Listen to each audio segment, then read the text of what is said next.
good.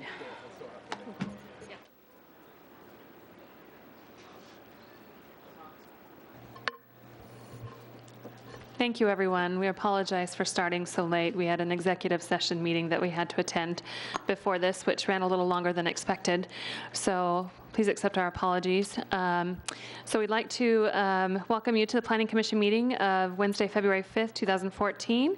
And with that, we'll go ahead and get a roll call, please. Chairman Jennifer Whitman. Here. Vice Chairman Joshua Ayler. Here. Commissioner David Cavaney. Here. Commissioner Bridget Peterson. Here. Commissioner Christopher Sipple. Present. Commissioner Kyle Paul. Here. Thank you.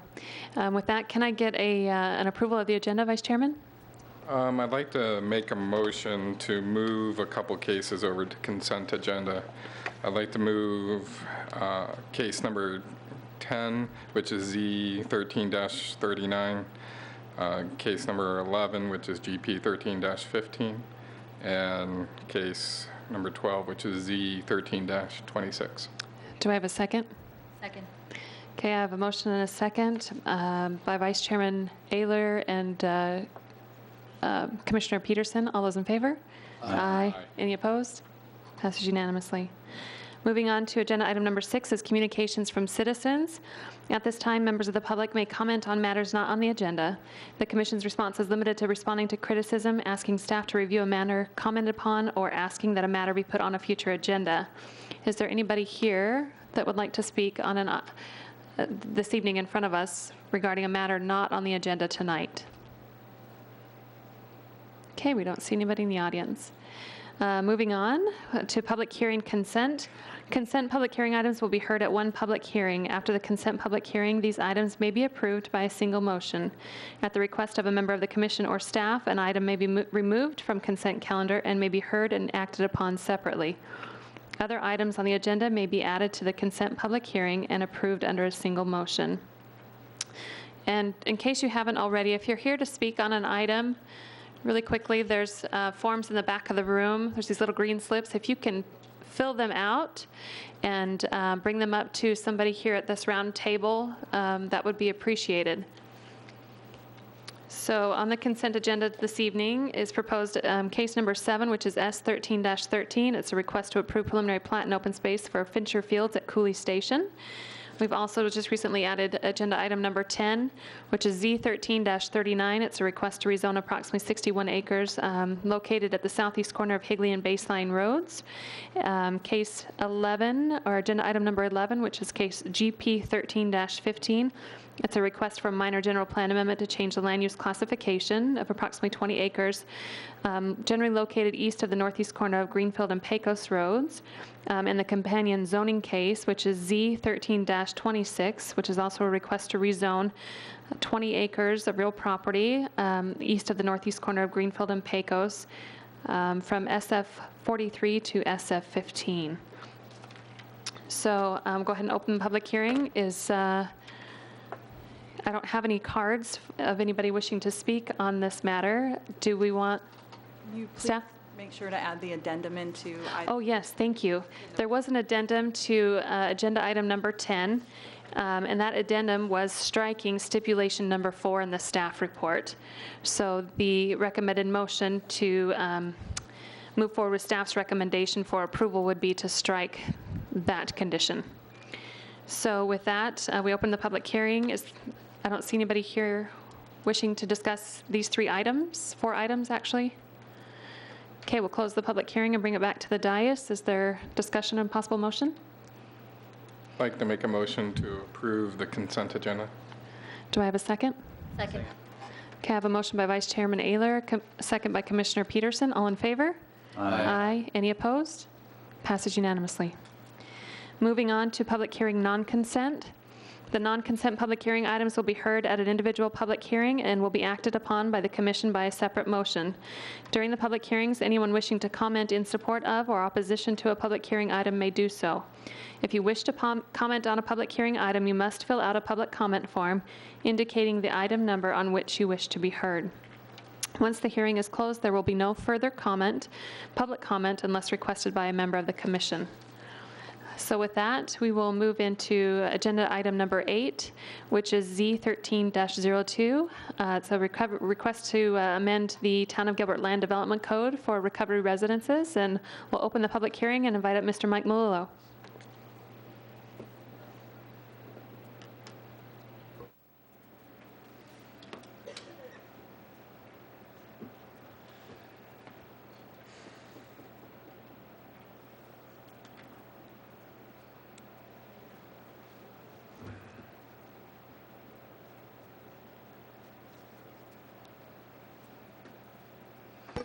Thank you, Chair Whitman. Members of the commission, just waiting to see whether the screen will show us the text amendment here. Okay. Thank you, Maria.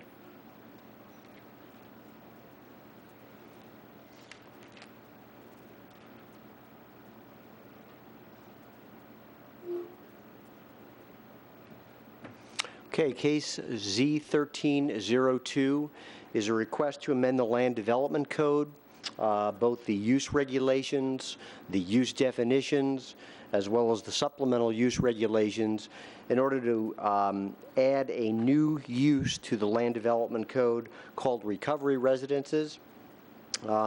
This item has been before the commission at a couple of different study sessions.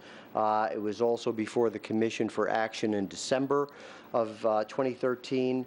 There was quite a bit of discussion, recommendations, and suggestions by the commission, and there was a motion to continue to this evening's meeting.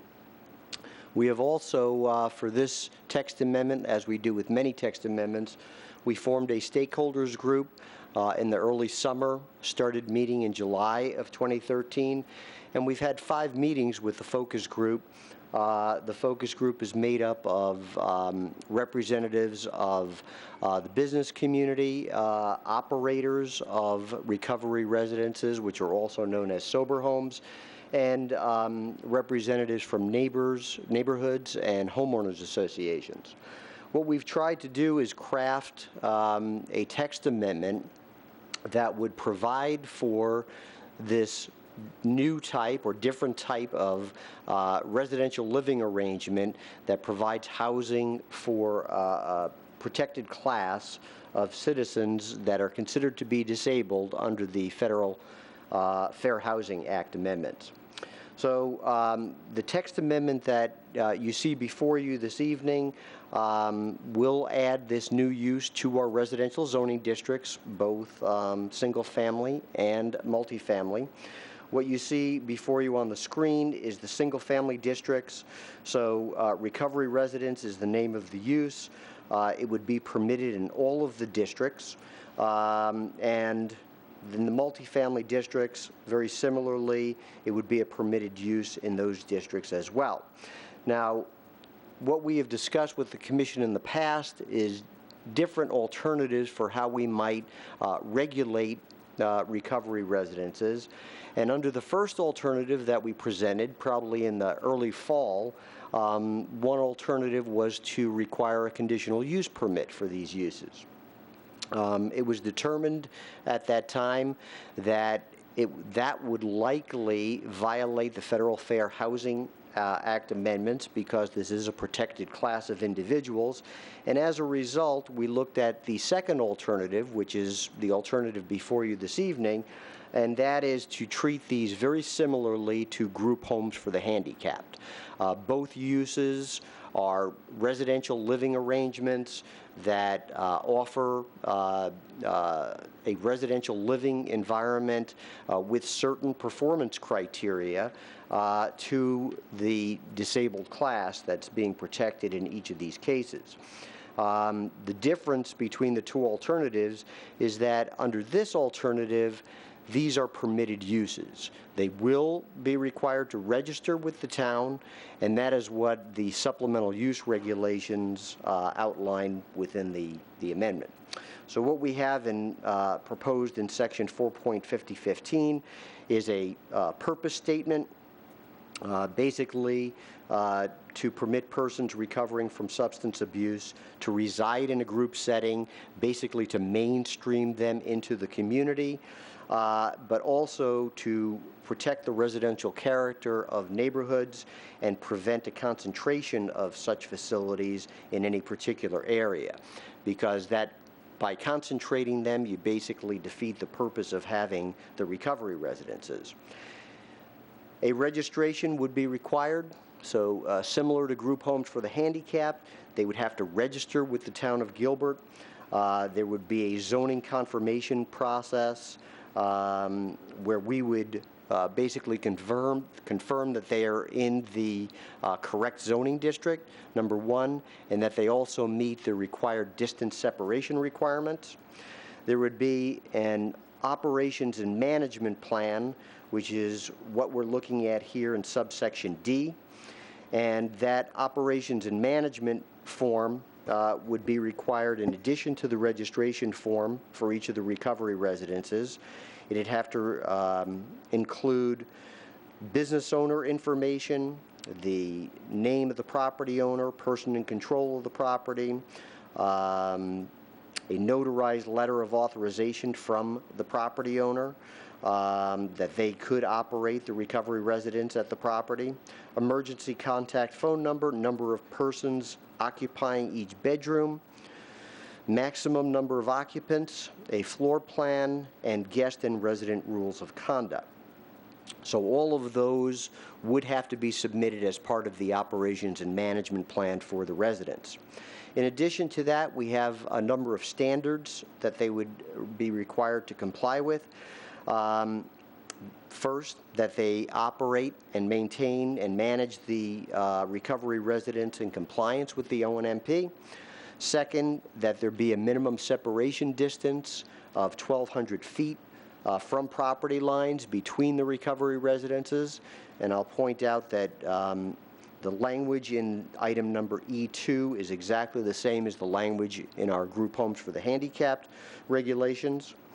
The number of residents, including the house manager, would not exceed 2 residents per bedroom, and a total or a maximum occupancy of 13 for the residents. And there's also provision that the zoning administrator may increase that. That there would be no sign or other exterior indication of the residence. Parking would have to comply with our off-street parking and loading regulations, and a similar requirement to the group homes for the handicapped, where we have tenancy that would constitute a direct threat to the health or safety of other individuals, or would result in substantial damage to the property of others. Also, exactly like the group homes for the handicapped, we have a request for accommodation provision. This is basically a relief valve, if you will, that, let's just say, as an example, a recovery residence couldn't meet the exact 1,200-foot distance, but they had maybe a lesser number than the maximum residents that are required. In that particular case, they could ask for a accommodation from the staff, and staff could grant that accommodation to allow the recovery residents to operate. We also have the use definition, which you can see in front of you. We are adding the recovery residence use definition, and again, we mentioned the federal and state fair housing laws in that definition. And we are also adding a definition for single housekeeping unit, because that hasn't been addressed in the code, yet the terminology is used in the code. So staff is recommending that the Planning Commission approve this alternative for the recovery residences, and I'll be happy to answer any questions the Commission has at this time. Thank you, Mr. Malolo. Is there any comments or questions for staff? Commissioner Cavney? Thank you, Mike. Well explained. Couple questions on the language. In the registration process, it's mentioned that there would be guest resident rules of conduct. Are there any guidelines for that, or are there any guidelines that maybe could be detailed so the operators know what is expected in that registration package? Chair Whitman, Commissioner Cavaney, we do not have any guidelines or criteria for what those rules of conduct would be. But we know that operators within the community currently do have rules of conduct. So, you know, we have a pretty good idea of what they would be. We're just not recommending adding those to the registration requirements. Okay, and in the ONMP, is there any opportunity to maybe include some criteria with regards to screening to make sure everyone qualifies to be there, or any of those components? You're talking about a resident screening process as Or just part of the registration package? Mm-hmm. Yeah. Yes, actually, that particular item was raised at our focus group meetings, and we haven't included it here, but it's certainly something that we could add to the ONMP as an additional item. What were some of the things that were offered by the focus group? Do you remember?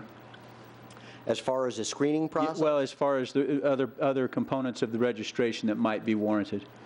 I believe another item was typical length of stay, because, you know, we're not looking at a use where a tenant or a potential tenant would come in for a week or, you know, or 2 weeks.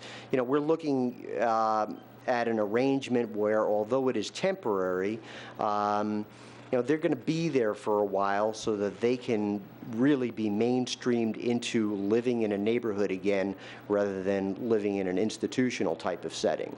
So, you know, typical length of stay.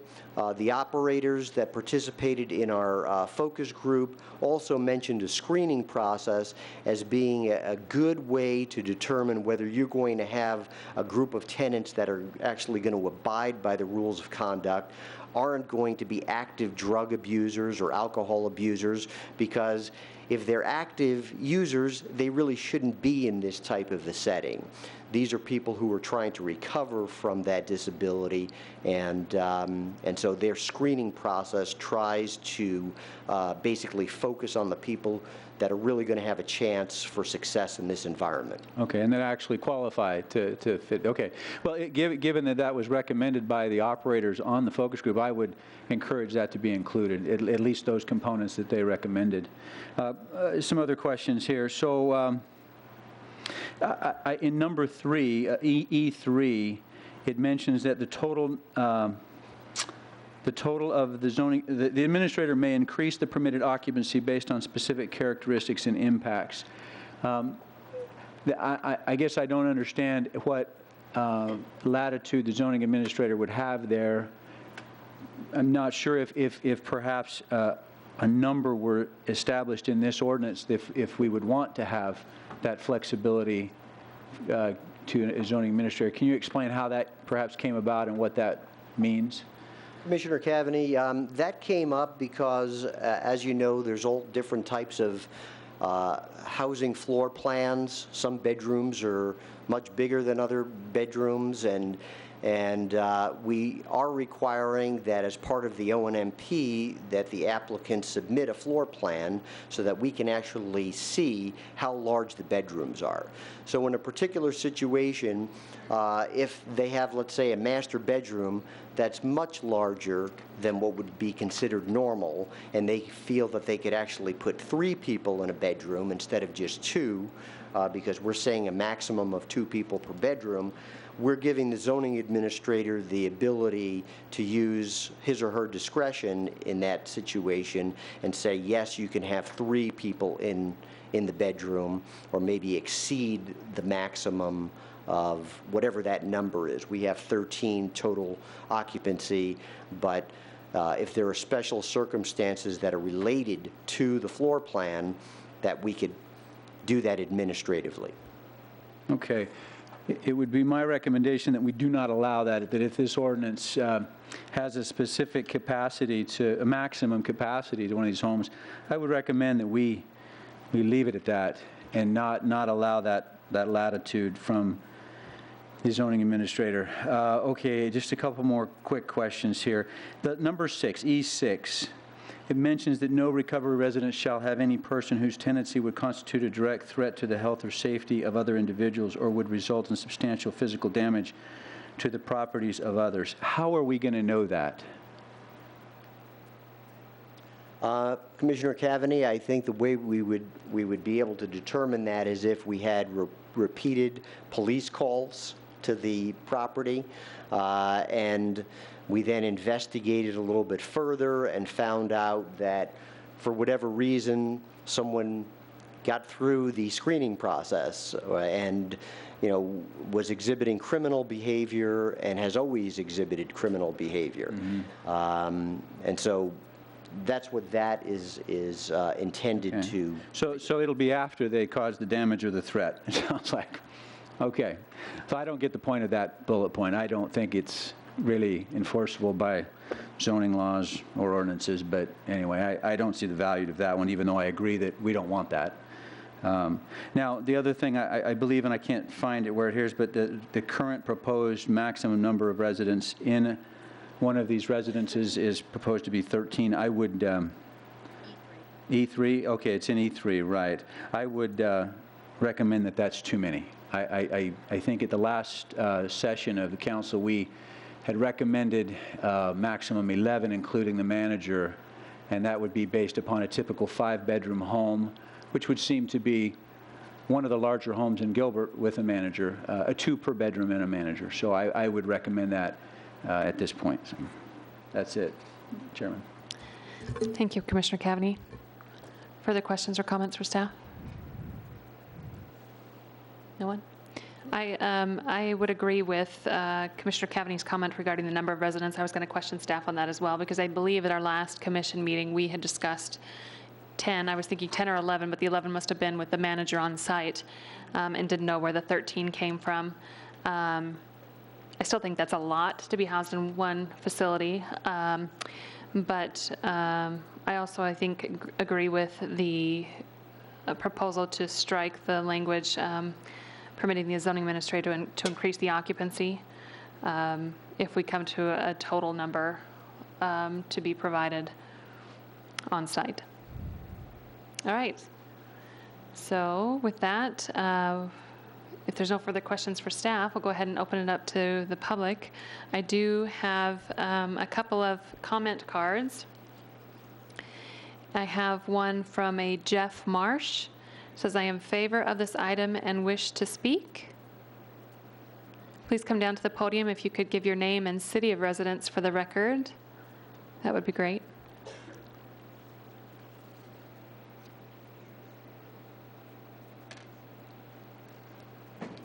Okay, hi, I'm Jeff Marsh. I live in Tempe, Arizona, and I'm an owner and operator of one of the sober living houses in Gilbert.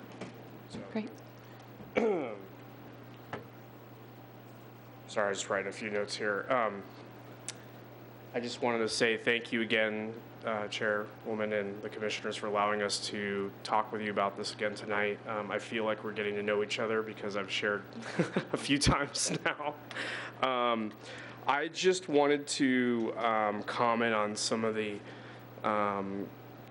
concerns about the screening process and Commissioner Cavaney's topics. And I just want to say that, start off with the reason we're going to have a hard time defining things of where we keep people in or out of a sober living residence. As you know, most of these residents have probably had some sort of issue with possibly drug or DUI related type incidents. I find it hard where we're going to be able to draw a line with regards to who we allow in these houses or not. Currently, my house, and I believe Ace Sober Living and those houses, other operators in Gilbert, do have a screening process where we screen for violent felons or any kind of sexual predator type thing, where we do a Google search, do a common lookup on searching on an individual in databases and whatnot. But aside from that, we can't really limit anything other than that. The reason being is that there's no real set criteria of where we can establish that definitive line. I mean, do we not allow DUI people into a house? Do we not allow addicts that have marijuana convictions on DUI, even though it's not legalized federally, it's legalized in the state now for medical use. There's not really a definition of where you draw that line, and there's no way we can really regulate that.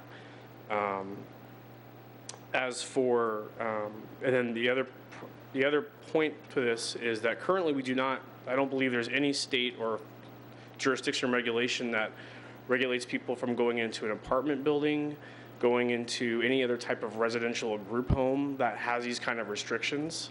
So why would you classify just this type of house a protected class, is a protected class, and why would you discriminate against them based on this? So I just wanted to give you those comments. Great. Thank you, Mr. Marsh. Are there any comments for the, hold on just one moment. Just It looks one like- question. Thank you for coming. I appreciate your willingness to be here and share your thoughts with us. Just one question, though. In order to qualify as a protected class, there are certainly criteria, and I've read all of them. I understand the criteria to be in these homes. And that's fine. We certainly want to accommodate and protect these people, and that's fair. I believe that and want to do that. But I think that there needs to be some kind of verification that they do qualify. And I'm sure you must have some method of knowing that if they meet those qualifications. And that's all that I think that we're suggesting here, is that they do qualify. Right, and I guess what I'm discussing is what is the qualification, right? Well, yeah, that's the law. Yeah. Who makes that call? That's the law, is what I'm saying. And in other words, they can't be a current user, they can't be, a current alcohol, or currently violating anything for which they got in trouble, I guess. So, Right. yeah. And there are some other things in there, I believe, that as I was reading these cases the other night, and I think there are some criteria, and I just would think that you'd certainly want to make sure you screen for those. Yeah. Great. Thank you, Mr. Marsh. We appreciate you coming down. Thanks, guys. So, I'm sorry, I wanted. Oh, I'm sorry. I didn't realize you had a question. I'm sorry, I just want, you did state that you do screen, a form of screening. Yes, we go, we obviously interview the person that's coming into our house and talk with them, and then we do a Google search and do a screening process with a basic background check to validate that they're not have any pending felonies, any kind of drug, anything that is, any warrants out for their arrest. If they have a pending case, then they're viable under under the state law to live somewhere. If they are, as long as they're, going to their court dates and all that, and they don't have any warrants out for their arrest. So we do, and same thing with DUI, same thing with alcohol-related offenses. Right, so I'm just asking, so there's a form in your operation manual of that this is how you operate and what you do, not for all, but Not for this is all. what you do. Yeah, we do a basic search, yes. Okay, thank you. Thank you, Chairman. Commissioner Cavney, hold One on. other quick thing, John. The last point I mentioned was about how the person, the tendency of a person could not constitute a direct threat to health or safety. Do you do any screening for any former violent crimes or anything like that would help monitor or at least uphold this Yes, condition? as I mentioned before, that we do not allow any anybody that has a criminal history with violent or sexual offenses. Okay. We do not allow those people with that criteria in our house. So- Okay, that's enough. Thanks. Anybody else that would like to question Mr. Marsh before I let him go again? All right. You can leave. Thank you sure? so much. We really appreciate it. I have a card here also from a Sonia Beck that says she wishes to speak. Welcome back. You can give your name and city of residence for the record. Sonia Beck, Chandler, Arizona, and then I am a sober home operator in Gilbert. Great. I'm speaking on behalf of Ace Sober Living and my business partner, Dee Dee Lepper, and also on behalf of our residents and future residents.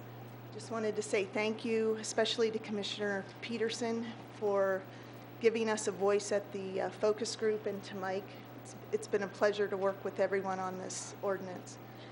I wanted to address some of the concerns that Commissioner Cavney had. We do have an operations manual, and we do have a very detailed screening process.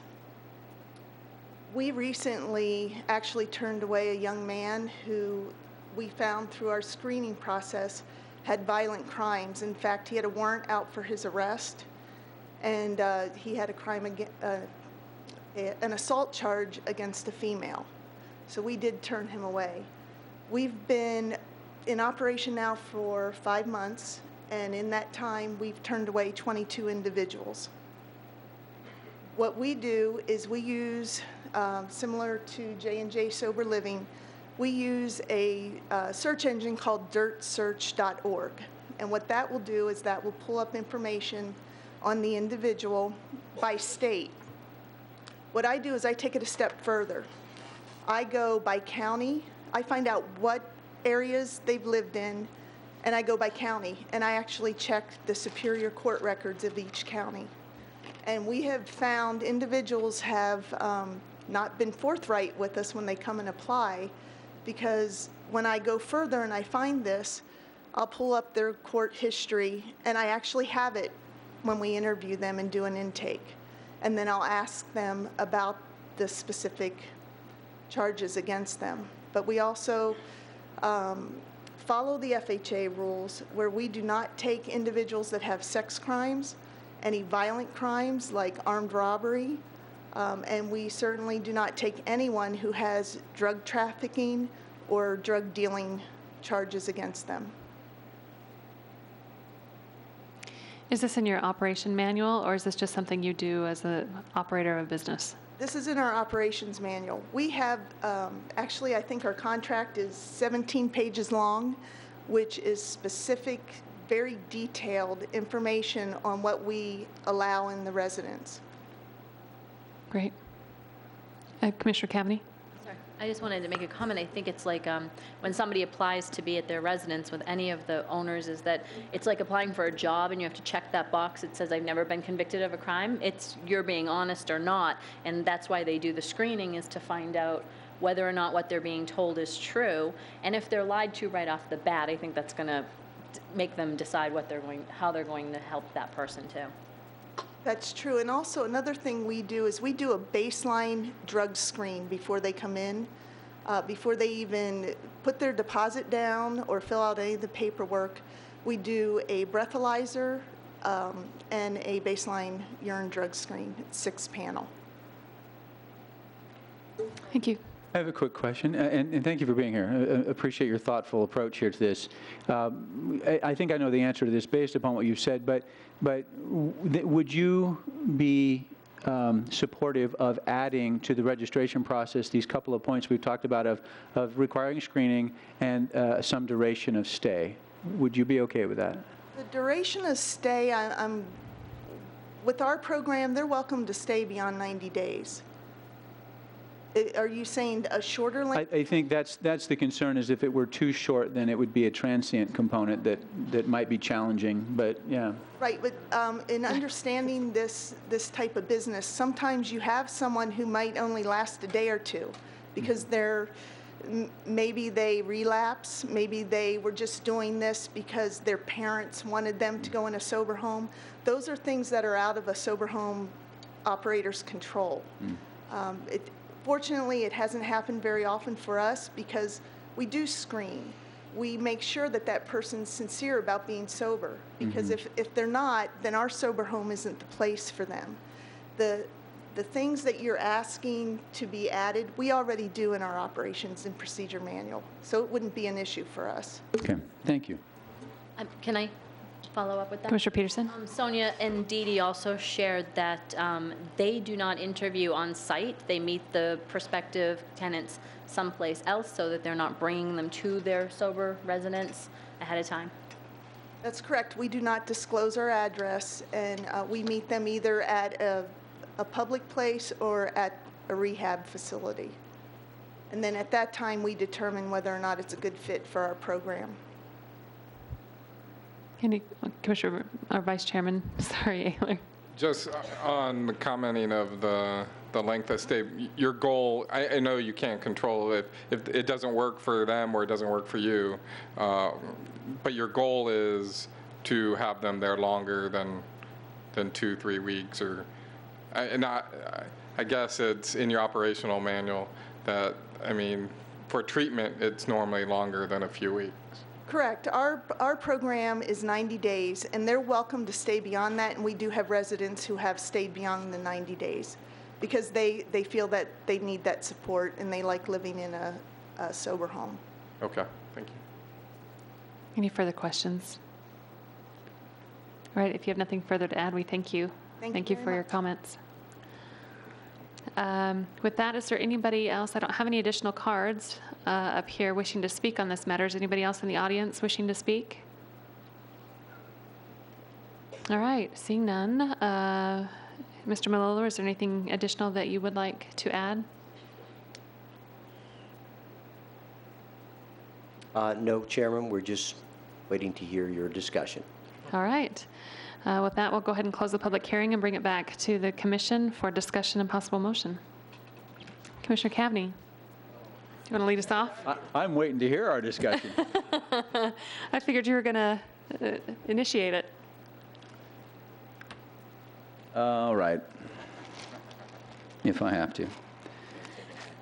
No, this is an important case. It really is, because we haven't really had this well defined in the past, and we need to. We need to help these businesses out in understanding what guidelines they might need to adhere to here in Gilbert. So I'm happy to start. So I think, Mike, the language is well done, and thanks to the focus group for all of their effort. I know there's been a lot of meetings and a lot of effort put into this, and so I'm certainly grateful for all that preparatory work. I'm grateful to those who've come to speak tonight and for their clarifications and really the hands-on description of what operating a sober living home is like. That's appreciated.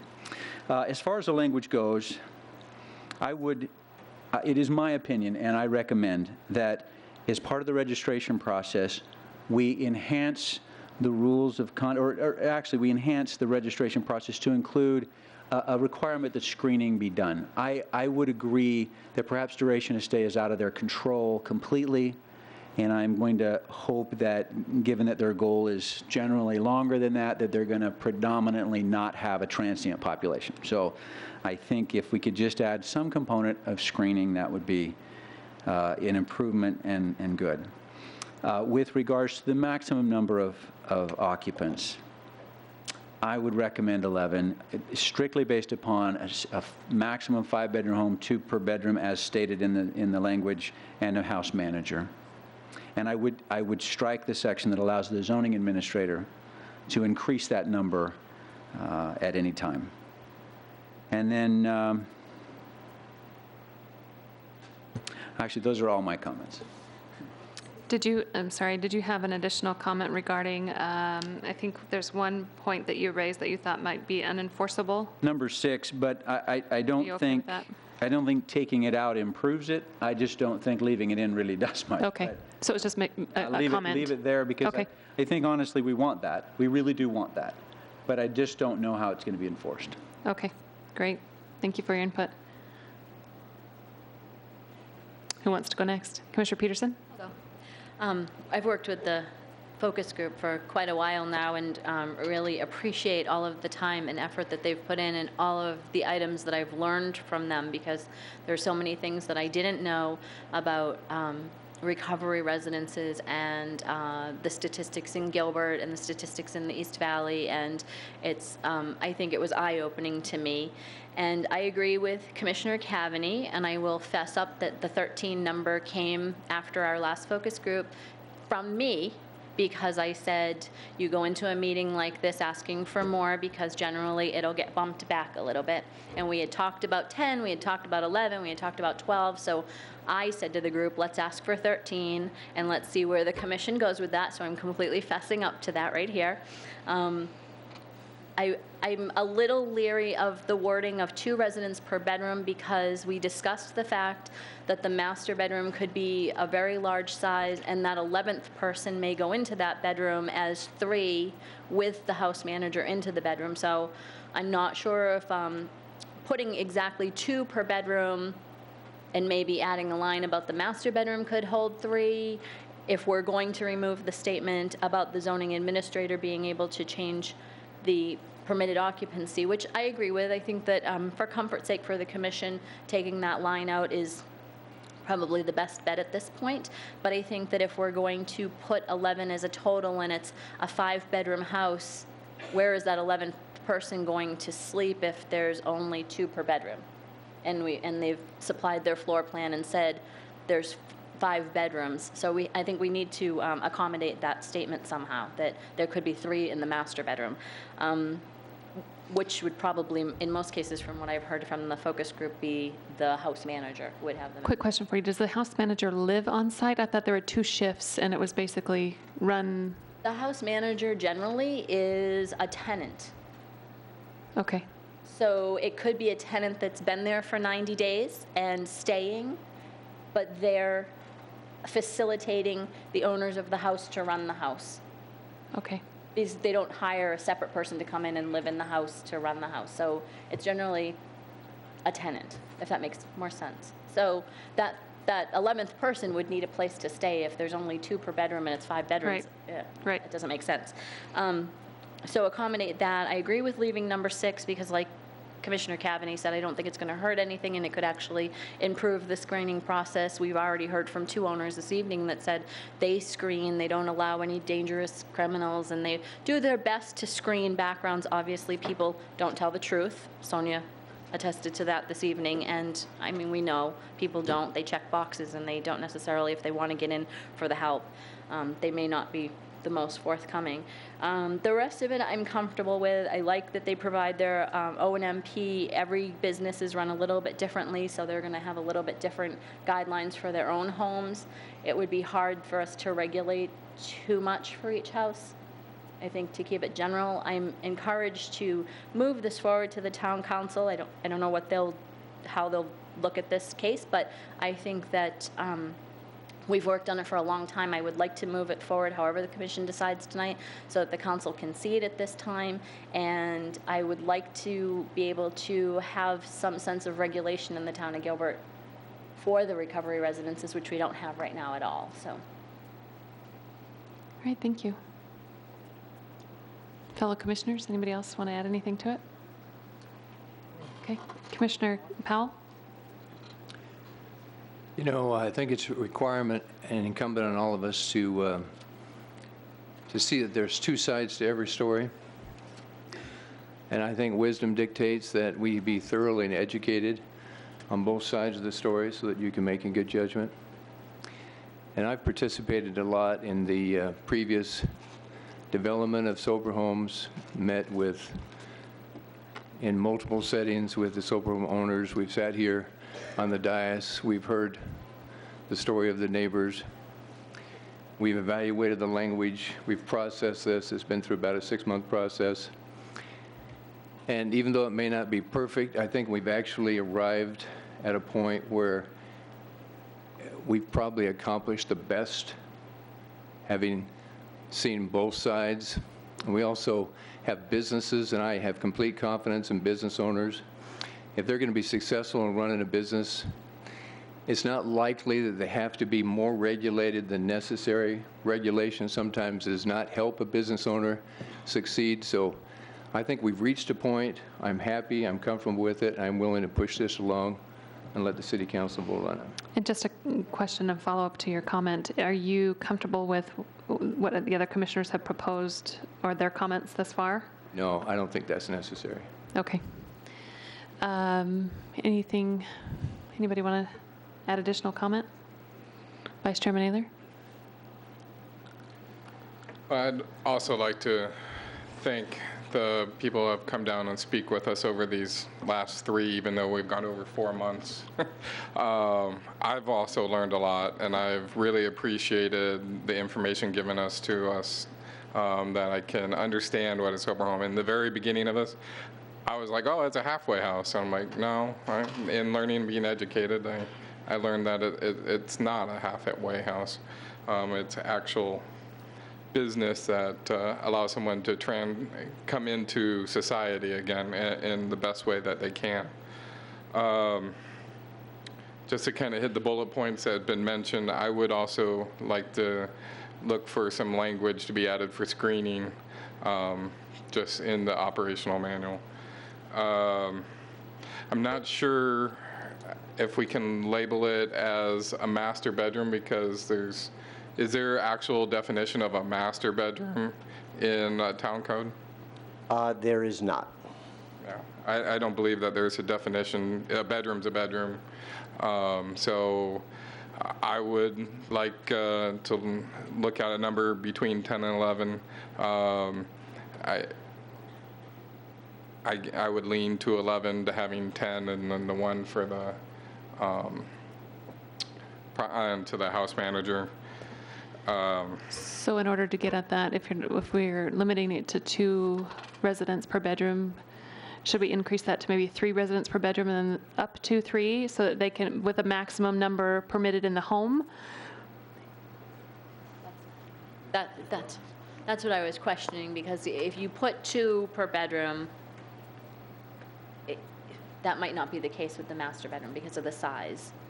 And if you have 11, I don't know how to word that then, because if the master I'd be all right bedroom isn't with 10. defined.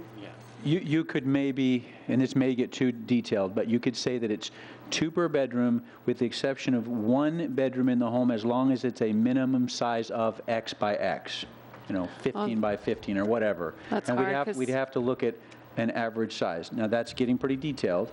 Yeah. I don't mind the 2 per bedroom with a max 11, but I understand Commissioner Peterson's concern it's that a- you don't accommodate that house manager. You're basically saying you have 9 residences and a 10. house manager, right? Yeah, Or 10 residents. But I just heard that the house manager is generally a resident. Yes. right. So- So it's basically so- one and the same. Yeah. Yeah, and there was just a lot of discussion about the size of a master bedroom. And in some of these bigger homes, that master bedroom's very large, and they could accommodate 3 twin-sized beds, and it has its own bathroom, so it changes the dynamic of the room. Right, and that's why I say if you said except for 1 bedroom as long as it has a minimum size of, and we would have to get staff's recommendation on what that size would be. That's a way to address the master bedroom since there is no definition. No. Chair, yes. members of the commission, I think you've pointed out an issue that we maybe still have just because some bedrooms could be larger, but I would point out that we still have subsection F, which is the request for accommodation. And so even if we take out the last sentence in 3, this doesn't prevent the applicants from asking for that through their request for accommodation. Okay. So it still provides us with some discretion in those situations where they've got an unusually large, one of the bedrooms is unusually large, and they'd like relief from the exact provisions of what we have in the standards here. So, sometimes we try and craft things and get into the minutia of it's got to be this square footage or that square footage. There's another way to do this, and that is through subsection F.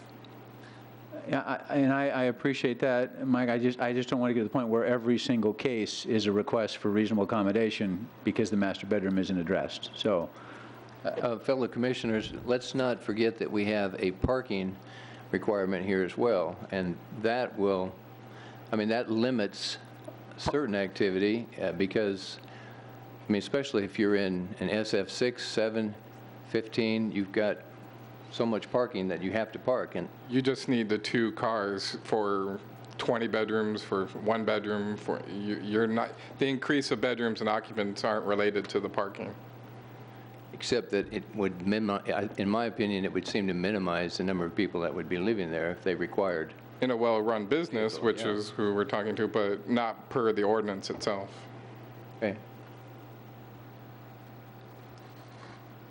Your Honor, Yes, Commissioner Sibyl? could we perhaps put a cap of 11 on, push it on to council, and let them have further discussion on what the definition of 11 is?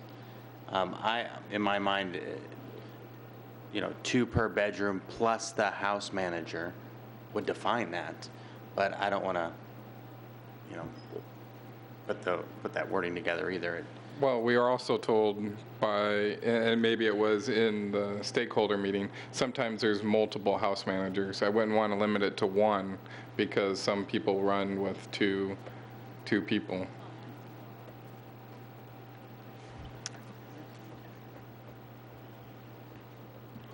Did you have further comments or questions? We kind of interrupted your thought process there. No. Okay. Oh, I guess in the end, I'm sorry, I did have one more note. I think leaving in the point that you brought out to the ZA, I can see not having that in the line, but I think with the reasonable recommendations, it's ultimately going to be decided by the ZA.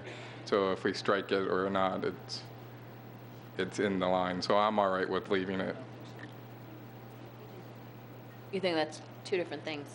The ZA being able to make for occupancy alone, or to make accommodations? I believe everything I've read on reasonable accommodation doesn't guarantee it. It's clearly a different hurdle.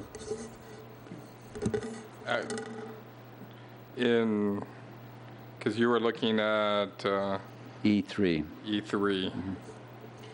I think the way it's worded now just implies immediately to the applicant that they can request an increase. And I think that's what you're getting at, is that you don't want them to immediately request that, but yet try to comply with what is in the ordinance, and then decide on their own if they need reasonable accommodation for that or other reasons. Right, we're expressing reasons for why to set a number, and I think those reasons need to carry through with the ordinance and not just be immediately wiped off the minute a request comes in. Right. So, yeah, we're not making this number haphazardly. We're specifying count per bedroom for a reason, and I think it needs to stay that way. Okay. Commissioner Sippel, do you have anything further to add? Nope. Okay. From my perspective, I definitely see the need and the desire for recovery homes in Gilbert and throughout the nation. I know that my family, other family members have been affected by recovery issues.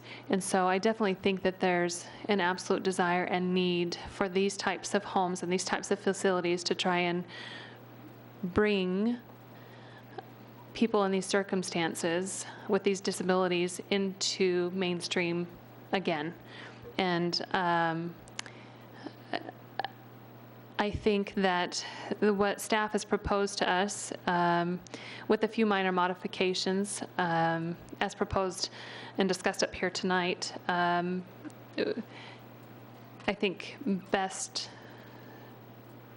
I don't know if best is the right word, serves the town in helping to regulate positively these recovery homes and residences, so that we do have good operators such as those that were here tonight speaking, and curtails maybe some of the bad operators who don't operate their business in a likewise manner. And with that said, since some of the operators have already mentioned that they already screen their applicants, I think that if that was included as part of their operation manual, which may already be, but if every applicant who registers with the town is required to explain their screening process in their operation manual, I think that that's a good thing for the town. I also agree that the number or maximum occupants should be limited to 11. I'm good with 10, but I think some of the commissioners here felt comfortable with 11. And I do agree with striking in section E3 the second sentence regarding the zoning administrator's ability to increase the occupancy. And so those are my thoughts. And thanks for everyone for going through this process. I know it's been a journey, and I think staff mentioned it's been almost a 2-year journey since I think the initial application and realizing what was happening in the town and how they could best address it and bring good businesses to Gilbert. So with that in mind, Commissioner Cavney? Just one minor point. I think we're going to send a confusing message to council if we don't come to a conclusion on this number and the maximum per bedroom. Because we're going to say 2 per bedroom with a maximum 11, and that's not going to make sense to anyone. So we need to, I think we need to have a direction before we propose and vote. And That's assuming a 5-bedroom house, right?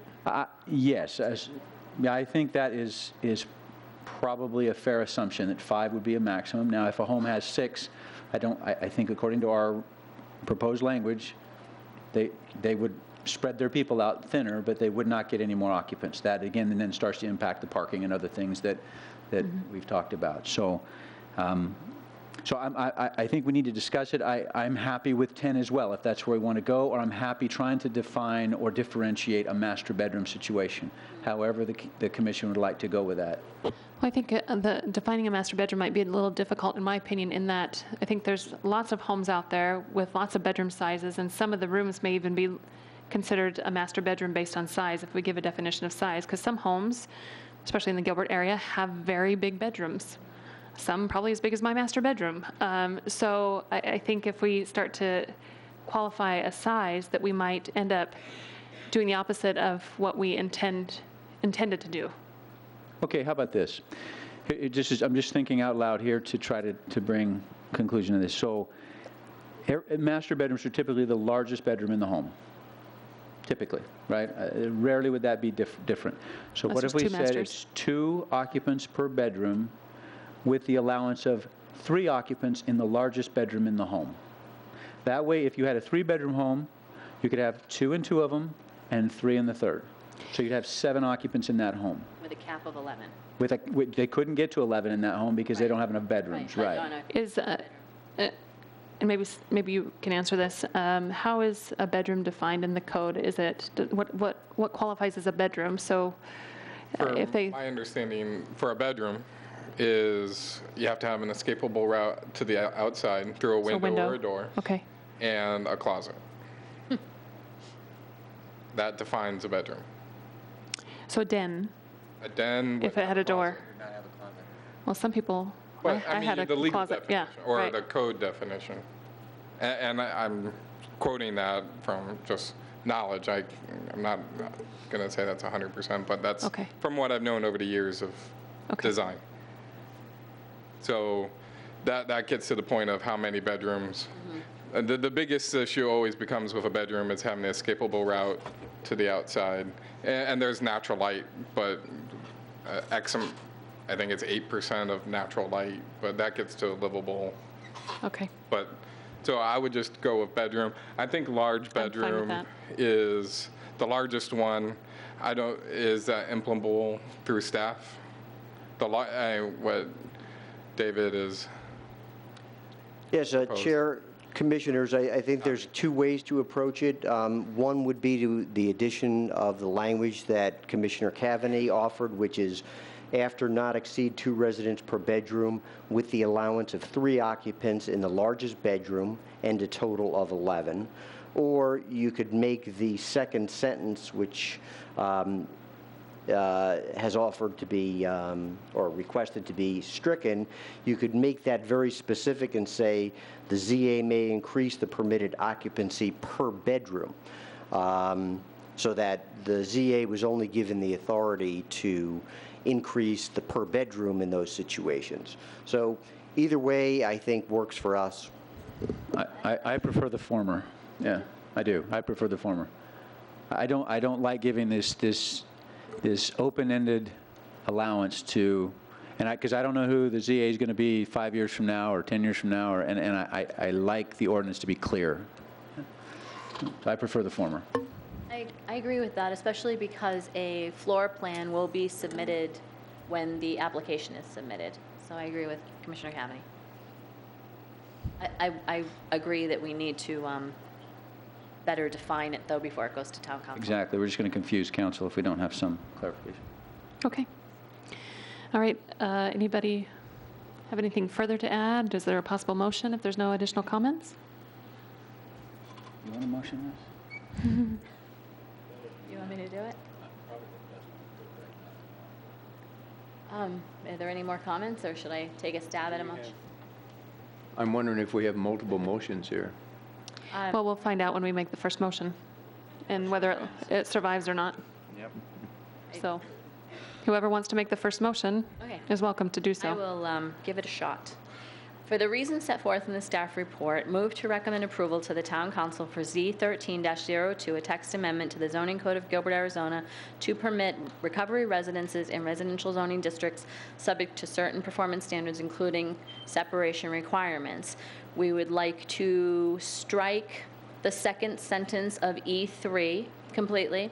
We would like to change that sentence to be worded 2 residents per bedroom with up to 3 residents in the largest bedroom in the home with a total cap of 11 per home. And we would like to have staff add a standard requiring a screening process for the applicants. Did I get everything? During the registration process. In their we would- operation manual. It would add a standard, maybe under E, maybe make it number 7, because I think that would fall under a standard to have a screening process in place for their businesses. Okay. Second. Okay, I have a motion by Commissioner Peterson, a second by Commissioner Kavney. All those in favor? Aye. Any opposed? Passes unanimously. Wow. Wow. So we only needed one motion. Did you vote? Thank you. Okay. Wow. Okay. Good work, everybody. Thank you. Thanks for coming down and for all your time. Now it just needs to go to council. All right, moving on to agenda item number 9, which is Z13-30, foul regulations. This is a request to amend the Town of Gilbert Land Development Code to discuss amending the regulations pertaining to the keeping of fowl in residential zoning districts. And with that, we'll ask Mr. Mike Melillo to present again.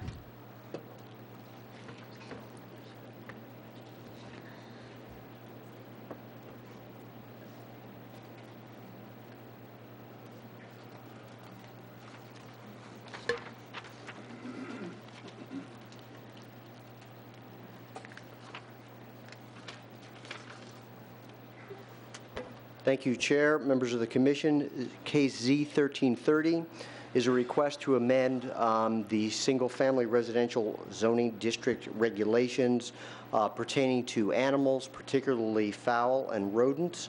And just to give you a bit of background, I know several of the Commission members realize the history of this, but I'll just provide a little bit of background.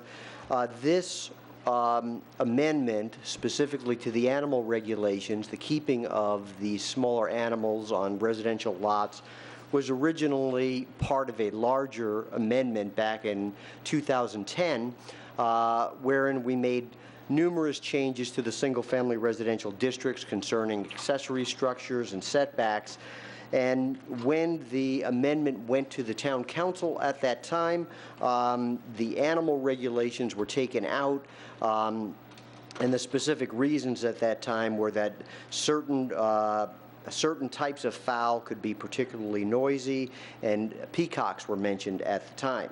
So the staff modified the amendment at the time in 2010, and the animal regulations were never amended. In late 2013, we received direction from the town council that they would like staff to revisit amendments to the animal regulations, and there's a couple of reasons for that. Let me show you the existing code. The way the proposal is written currently, there are no changes to the actual districts where the use would be permitted. So this is allowed in SF8 through SF43 districts as a permitted use. It's not permitted in the smaller or higher density residential zoning districts. No change there.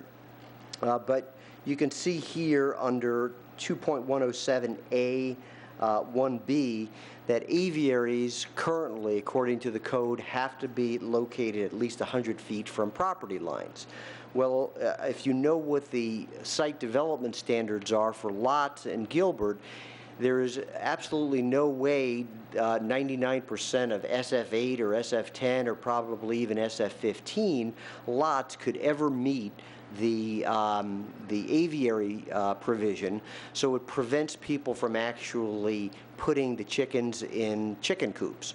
So as a result, what we've decided to do and what we decided with the stakeholders group back in 2010 was to make a few changes here. And let's see, let's get the next page. Basically, it would be dividing up the number of animals allowed per lot so that the number of animals allowed would follow the size of the lots. So you'd have a little bit finer division of the number of rodents and fowl that would be permitted on smaller lots versus larger lots. And then the aviaries would be permitted within the building envelope. The building envelope is defined within the zoning code. It's basically the area that is outside, I guess you would say, of the required front and rear and side building setbacks for the house. So each lot is going to have a building envelope, and by allowing the aviaries to go within that envelope, yes, they will be permitted a little bit closer to the houses than otherwise if they were, let's just say, an accessory structure. However, we feel that that's probably a good thing because it'll mitigate whatever impacts there are on adjacent lots. So the proposal is to allow a smaller number of animals on the lots between 8,000 and 10,000 square feet. On lots that are larger than that, allow a larger number, and as the lot size increases by each additional 10,000 square feet, a greater number of animals would be permitted. The aviaries would be within the building envelope rather than an arbitrary 100 feet, which is impossible to meet on the smaller lots. And we would also allow one rooster so long as the rooster was controlled and contained in such a manner as to prohibit or regulate the noise, because that would be the likely problem that would result from having roosters on the lots if they were allowed to just crow. So this is the amendment that staff is recommending for approval. We've had contact from the public. Some of the public comments have been requesting us to allow this on smaller lots.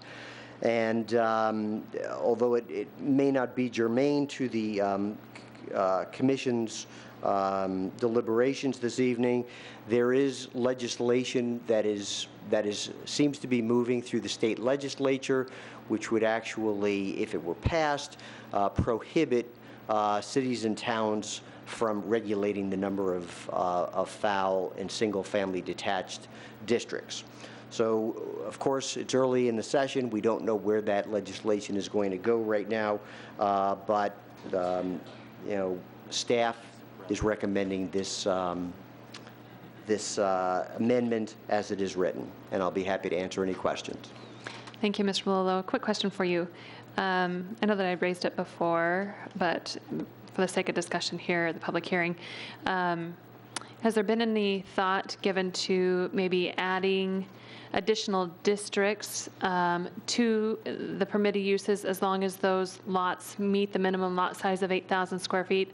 And the reason why I bring this up is I know that there's several instances where we've approved plats in zoning categories such as SFD, SF6, 7, that have larger lot sizes than the zoning ordinance would typically be built under, and therefore they would be restricted by what's currently proposed tonight. So I think the intent, if I read it, is that if you have a larger sized lot, you should be allowed to have fowl.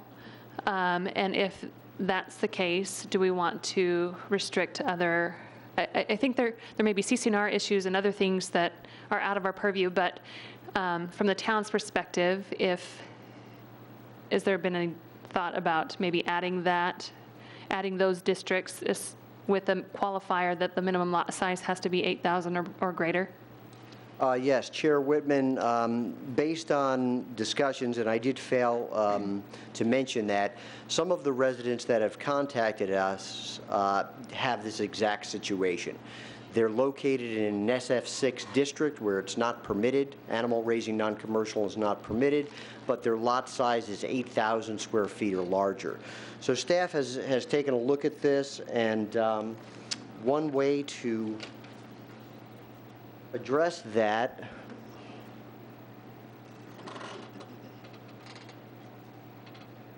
would be to amend the table as shown here. So basically, it would be permitted by right in SF8 through SF43 the way it is currently and the way it's proposed in the amendment. And then the way our ordinance is written, we do have limitations. And so we can place the limitation, which would be limitation number 7, which would be only permitted in the district where the minimum lot area is 8,000 square feet or greater. The obvious concern here is that if you get smaller than that, you're going to have, or at least have potential other impacts of noise and odors, et cetera. Okay, great, thank you. Further questions or comments for staff? Your Honor. Yes, Commissioner Sippel? Oh, Mike, so FS8, SF8, my question for that is, we have the 100-foot setback from property line right now. It says something similar to that. Aren't these typically 5 to 10-foot setbacks on those? So that's what we're looking for. The building envelope is what I'm talking about. Yes, Commissioner Sippel, and I can bring up the single-family lot development standards, but you're exactly right. Yeah, you're looking at 5 feet on one side, 10 feet on the other side. The lots are only 8,000 square feet.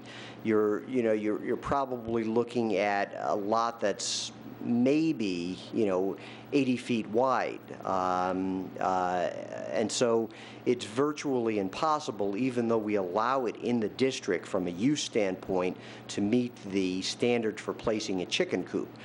And that's exactly what we don't want to do, because you really want to have them in a coop if you're going to have them on the smaller lot sizes. All right, so my second question is, just so I'm understanding correctly, is if we allow this, then you could put a chicken coop next to your house, maybe on the side yard or something of your home, if it's in the building envelope, for 10 chickens. That's correct. Okay.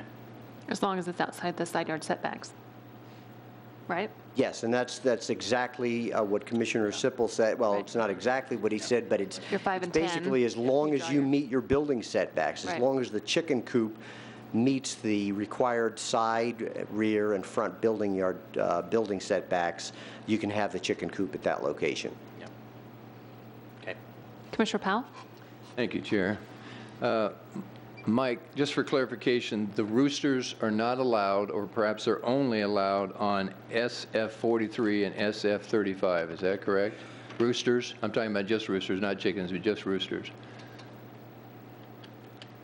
So the recommended language that you've drafted says that in order to have one rooster over 4 months old, you have to have a lot that's 20,000 square feet or larger, is that correct?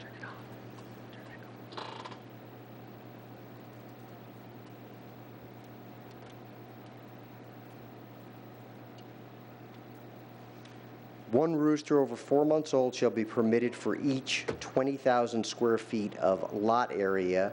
So yeah, if you have at least 20,000 square feet of lot area, you can have one rooster. Okay, so that just restricts the rooster then to the SF35 and the SF43. So then the next question that I have is I'm trying to determine if I were to have my choice of living next to somebody who let their dogs run free, who have no restrictions, and never clean up their backyard, we have some very unusual and distasteful smells that we share with our neighbors when it's associated with dogs. But I don't really understand the logic of preventing fowl in SF7 or SF6. So if it's just for smell, then it seems to me that we've overlooked the distaste of other animals and that we're discriminating in this category alone. So I my personal opinion is I would like to see, and I would encourage the town to go back and reevaluate that and open that back up and permit, not roosters, but permit fowl. And if you wanted to have some restrictions, that's fine. But I think it should be allowed in SF 7 and 6. So Commissioner Powell, then this potential modification wouldn't satisfy your concern. What you would rather see is that it actually be permitted in the SF 6 and 7, the same as the other districts? Yes, unless we could find legitimate reasons. And I think the reason for the smell, because I know chickens don't, roosters make noise, hens don't make noise, rabbits don't make noise, guinea pigs don't make noise. So if we're trying to find a reason for not allowing it in SF7 and SF6, then it has to be a legitimate reason. I mean, we have more nuisances in neighborhoods throughout the community with dogs more than any other animal, yet we don't seem to regulate that. But we're trying to regulate this, and I just don't understand how those two are compatible. So yes, I would encourage the town, if they're going to allow it, then allow it, because, because you're not allowing the rooster. So why are we forbidding everything else? Understood. Additional thoughts, comments? Commissioner Cavney? Well, yeah, I've actually, I'm familiar with this experience. I actually have owned cattle and goats. I grew up with a horse property. I understand a little bit about the farm environment, and I've never had chickens, though, admittedly. But I've talked to a lot of people over the last several days about this, and some have lived next to homes with chicken coops. And in fact, at one point, my family thought about doing a chicken coop in our yard, and our yard happens to be just large enough to do that, but we opted not to. But some of the comments I got were that not only is it a bit of a noise issue, because hens and other chickens do make a certain level of noise, even when they're laying eggs and so forth, not to the level of a rooster, of course, and I think it's great that it's limited on the roosters. But also, you have debris, feathers, and other, well, primarily feathers, and in fact, one fellow I talked to complained that the feathers got in his pool regularly, and it was a frustration for him to constantly have to clean that. But chickens do bring flies as well. Now, not nearly that of livestock, but certainly a concern. And smell can be an issue as well. So all those things are issues, and I certainly believe in the opportunity and right to be able to have this, getting your own eggs, having fresh eggs. Again, I think that's a great opportunity, but I do see some relevance to property size, because when these coops get too close to neighbors, it starts to create problems. And in one article I read, there were 89 complaints in Gilbert over the last 3 years with regards to chickens. And the article admitted that there were more complaints for dogs, fair enough, but still 89 before we have any rules. And once we open it up to more properties, perhaps it would seem so that we're probably going to get an increase in complaints. And so I don't know. I mean, I certainly understand the want of people to have this opportunity, but I do believe we need to keep some measure of distance between these and neighboring properties, because some don't want to have that experience. And I don't know that it's absolutely a property owner's right to have that experience contingent upon their property size. At least it isn't today. And so, I think I'm more inclined to line up with the current proposal than I would be to change it. The current proposal being what we see up here right now with the additional limitations, or the proposal provided in the staff report? And actually, Mike, clarify that for me. So the L7 would require a minimum 8,000 square foot lot. So even though it's zoned to these smaller sizes, I'm fine with that. Again, I think there just needs to be room, and so I'm okay with that. Yeah. Any further questions or comments for staff?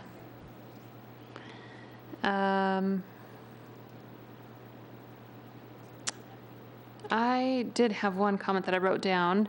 I think at the last hearing we discussed, I think at least I brought up that traditionally I had seen when people have chickens, that the chicken coops are generally least this is, again, in my limited instances, have been located against the far rear wall of the property, furthest away from the home, furthest away essentially from other homes.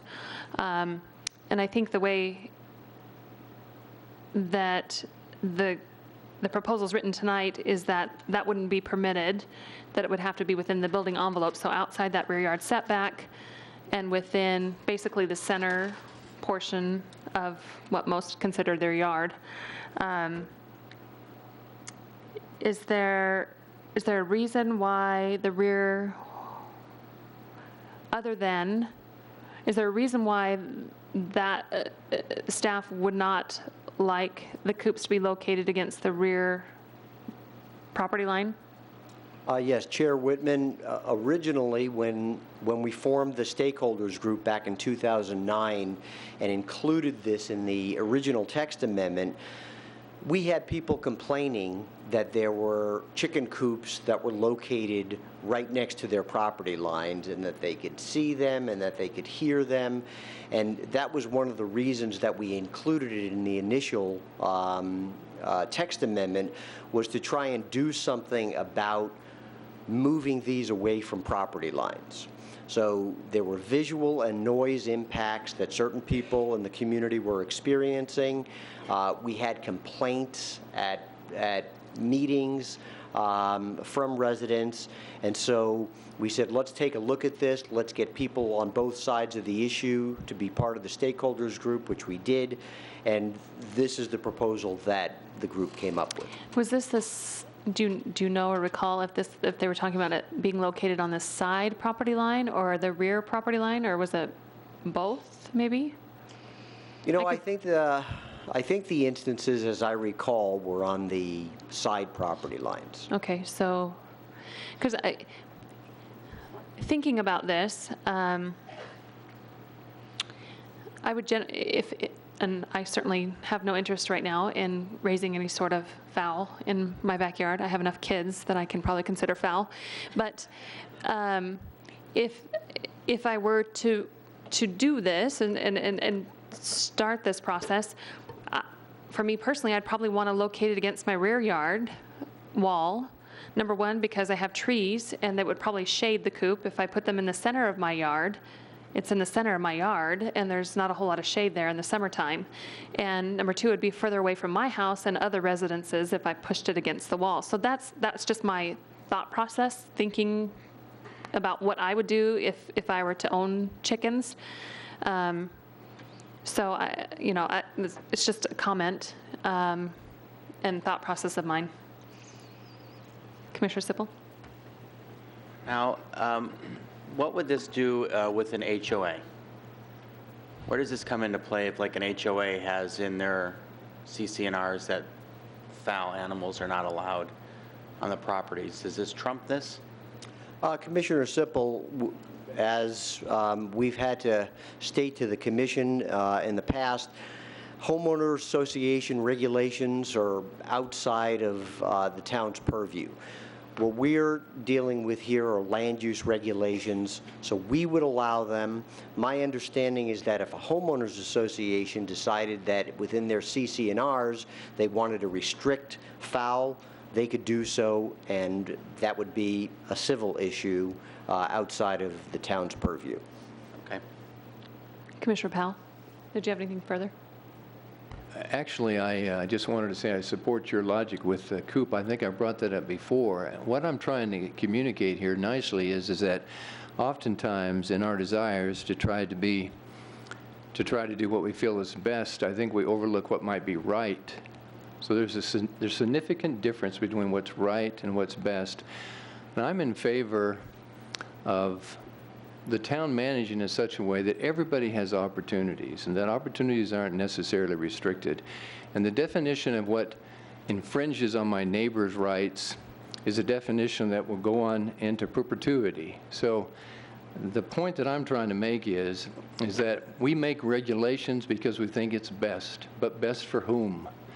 And so why do we make regulations that we then have a hard time enforcing? Why do we make regulations that make it difficult or increase the opportunities for people to be contentious? So the fewer regulations, the less contention, because then we don't have to involve enforcement. And so in this particular matter, I'm simply saying that I think it's overdone. We just need to say, look, if you're allowed to have fowl, no roosters, then let those people who own the chickens or the fowl or the rodents or the guinea pigs, let them decide how to manage their animals. If they escape their property, then they're going to have to chase them down, or somebody's going to chase them down. These are not malicious animals, so we're not concerned about public safety. And again, I have to bring up the point. I have lived around people who have 5 dogs, boxers, that have accosted and threatened and nearly harmed my grandchildren. I mean, I would take chickens any day, but we don't regulate this type of what I would call abusive behavior by dogs.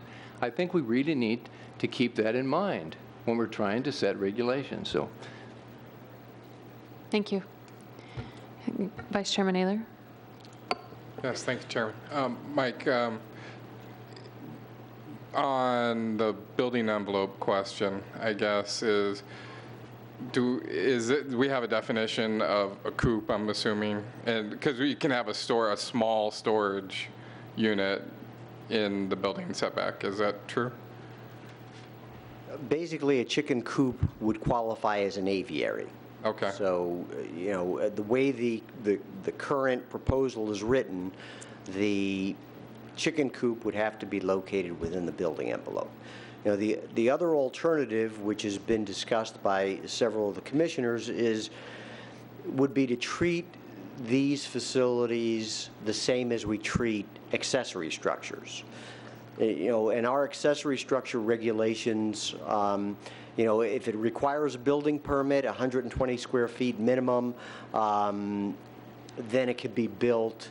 It can't be built right on the property line. It could be built in the rear 1/2 of the yard, and it has to be a minimum of 5 feet away if it's up to 6 feet in height. And then as it goes up in height, it has to be set back an additional foot for each foot that it goes up in height. So the one thing that we're concerned about is that it'd be a very rare situation that you'd ever see a chicken coop that'd be 120 square feet. So it wouldn't fall under the accessory structure regulation, so that means they could put it right up against the property line. And we're somewhat concerned about that, only because we see this as a little bit different than a garage or a tool shed or some other accessory structures, because it's housing animals, and we do feel that there are odor and noise issues. So we're just trying to keep some protection in there for the adjacent property owners. Is there a way to establish those regulations as for an accessory building to a chicken coop? Because I agree, I would ultimately like to know what an average size of a chicken coop is, because I don't know. But I would assume it probably is traditionally smaller than 120 square feet. So I think that kind of solves both issues. It gets closer to the rear setback line, but not putting it on the setback line or property line. It gets you 5 feet away, so you can still put it in the back of the yard, but then kind of balances it to not being, because I'd have worries of it being right on the rear setback line or rear property line, but the rear setback line, it could be 25 feet. It could be pretty far back on some rear setbacks. So yes, and staff could certainly explore looking at treating the aviaries similarly to accessory structures, maybe with some different like a different threshold, obviously not 120 square feet, but whatever size we come up with based on some research, and then trying to set it back a little bit further from the property lines, but allowing it in the rear half of the yard like accessory structures. Thank you. Any further comments or questions for staff? All right, thank you, Mr. Malolo. I have a few public comment cards here. I have one from a Donna Bruce. She says she wishes to speak. If you could give your name and city of residence for the record. She indicates that she's the group spokesperson. My name's Donna Bruce, and I live in Chandler, Arizona. And the reason that I came tonight is because we had voted Miss Meg Levinson as our group speaker, and she was sick. So she called me and asked me if I would come to speak. So when we heard what was going on here, there's several of us who live in SF6 and SF7s. And we got together and we talked to Mr. Molillo, and we asked how could more of us get in on this wonderful deal. Myself, I'm not included because I am a resident of an HOA in Chandler, not necessarily by choice, but by love. I fell in love with a man who owns a house in an HOA, and now I can't have chickens. But I've owned chickens most of my life, and goats and rabbits and all manner of farm animals, and I love them, and I have some allergies to what they're feeding the chickens now. So if I eat eggs from the store, I have an inflammation problem that robs me of my vision. So I have to be very careful about the types of eggs I eat. So I buy eggs, or I do my best to buy eggs that are grown with organic feed. Anyway, so we met with Mr. Molillo, and we told him our little stories, and his suggestion was that we come to the commission and we ask for chickens on SF lots, only a fewer chickens, because we have a smaller yard. And we did talk about the fact that the neighborhood cats, you know, they poop in our gardens and they cause diseases that way. Nobody likes the neighborhood cats to come into your backyard to poop in your garden.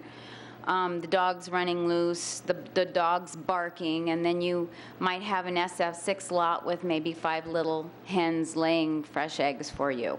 So his suggestion was to ask for a smaller amount of hens only on smaller lots, on the SF6 lots, and then he had suggested building the coop within the building envelope, and silly me, he needed to explain that to me because I didn't know what that was.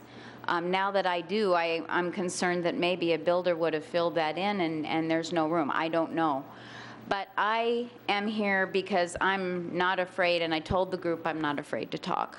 So I'm coming to ask you to not only consider this, but also consider those traditional homes out there.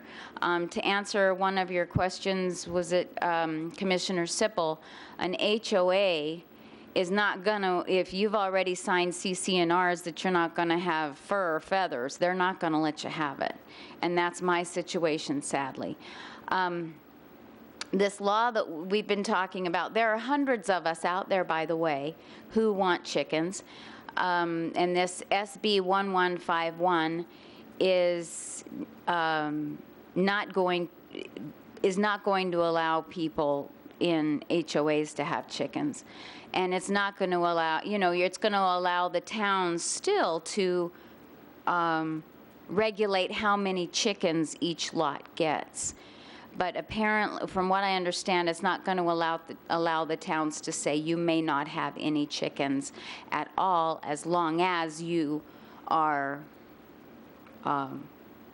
a single detached home, not in an HOA.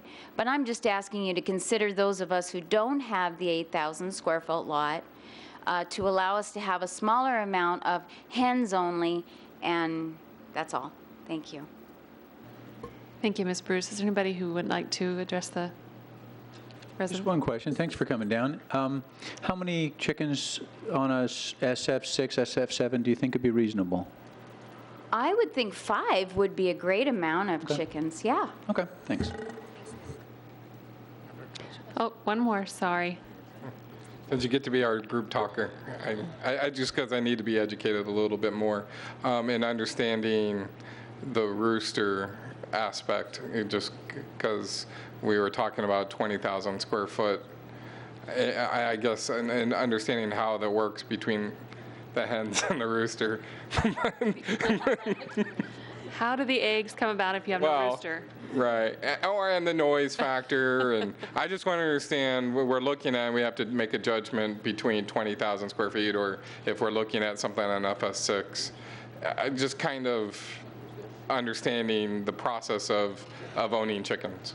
I lived in an SF6 size home in North Phoenix, and at that home I did have rabbits and chickens and block walls, and many of my neighbors did not even know that I had chickens because I only had hens.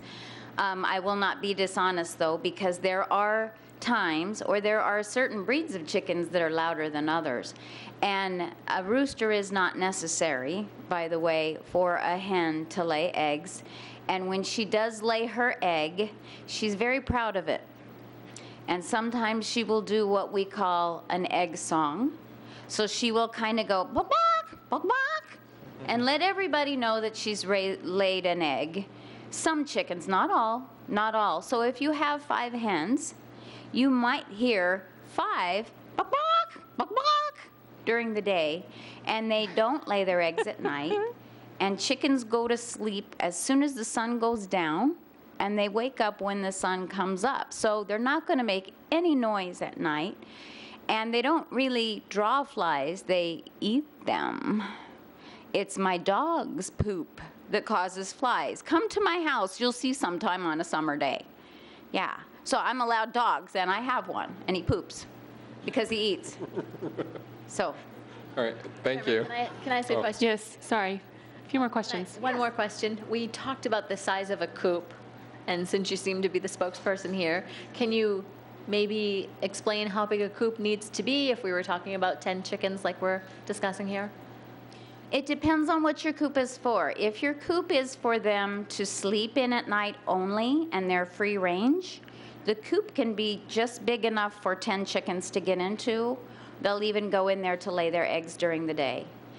If you're wanting your coop to be big enough for your 10 chickens to live in all the time, I've heard people say they like to give 2 to 4 square feet per bird. Oh. So it doesn't have to be very big for them to be happy. They're flock. They love their little girlfriends. They want to be close. As a matter of fact, if you let them free rein, they'll go out in a little flock and just follow each other around. And do they primarily stay in their yard? Say it's an 8,000 square foot yard that has an 8-foot block fence around it. Are they going to be up on the fence, leaving the yard, or do they clip their wings, pretty much right? stay put? Depends on the breed. The heavier breeds don't fly very well, but most of us chicken people know that you clip one of their wings, you just clip the feathers off, you don't hurt them. And when one of their wings has the feathers missing, they can't fly. So they can't fly up on the fence. And most responsible chicken owners will do that with their chickens. But, well, I'm thinking of the fact that I think we have a lot more people nowadays deciding to have their own chickens. Like the chairman said, maybe she would decide to have her own chickens if she didn't have a bunch of kids running around. And Paul we may will not talk. know. I might need to feed those They may not know kids. to clip the wings. They just decide that they want to have chickens in their yard. So, I think they'll find out very quickly. yeah, that Because they will- they'll be missing from their Yes. yard. Yes, okay. Thank Yeah. you. You're welcome. Thank you. Thank you. No further questions for her, right? All right, I have another card, and sorry if I butcher this name, but Sherry Schmeckpepper? Good.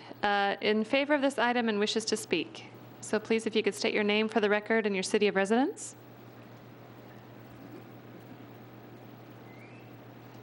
My name is Sherry Schmeckpepper, and you said it very well. And I'm a citizen of Gilbert. And I concur with everything Donna said. She is speaking for the chicken group here, and she spoke very well. So as a citizen, I'd like to, a member of this city, then I'd like to say that she's speaking for us.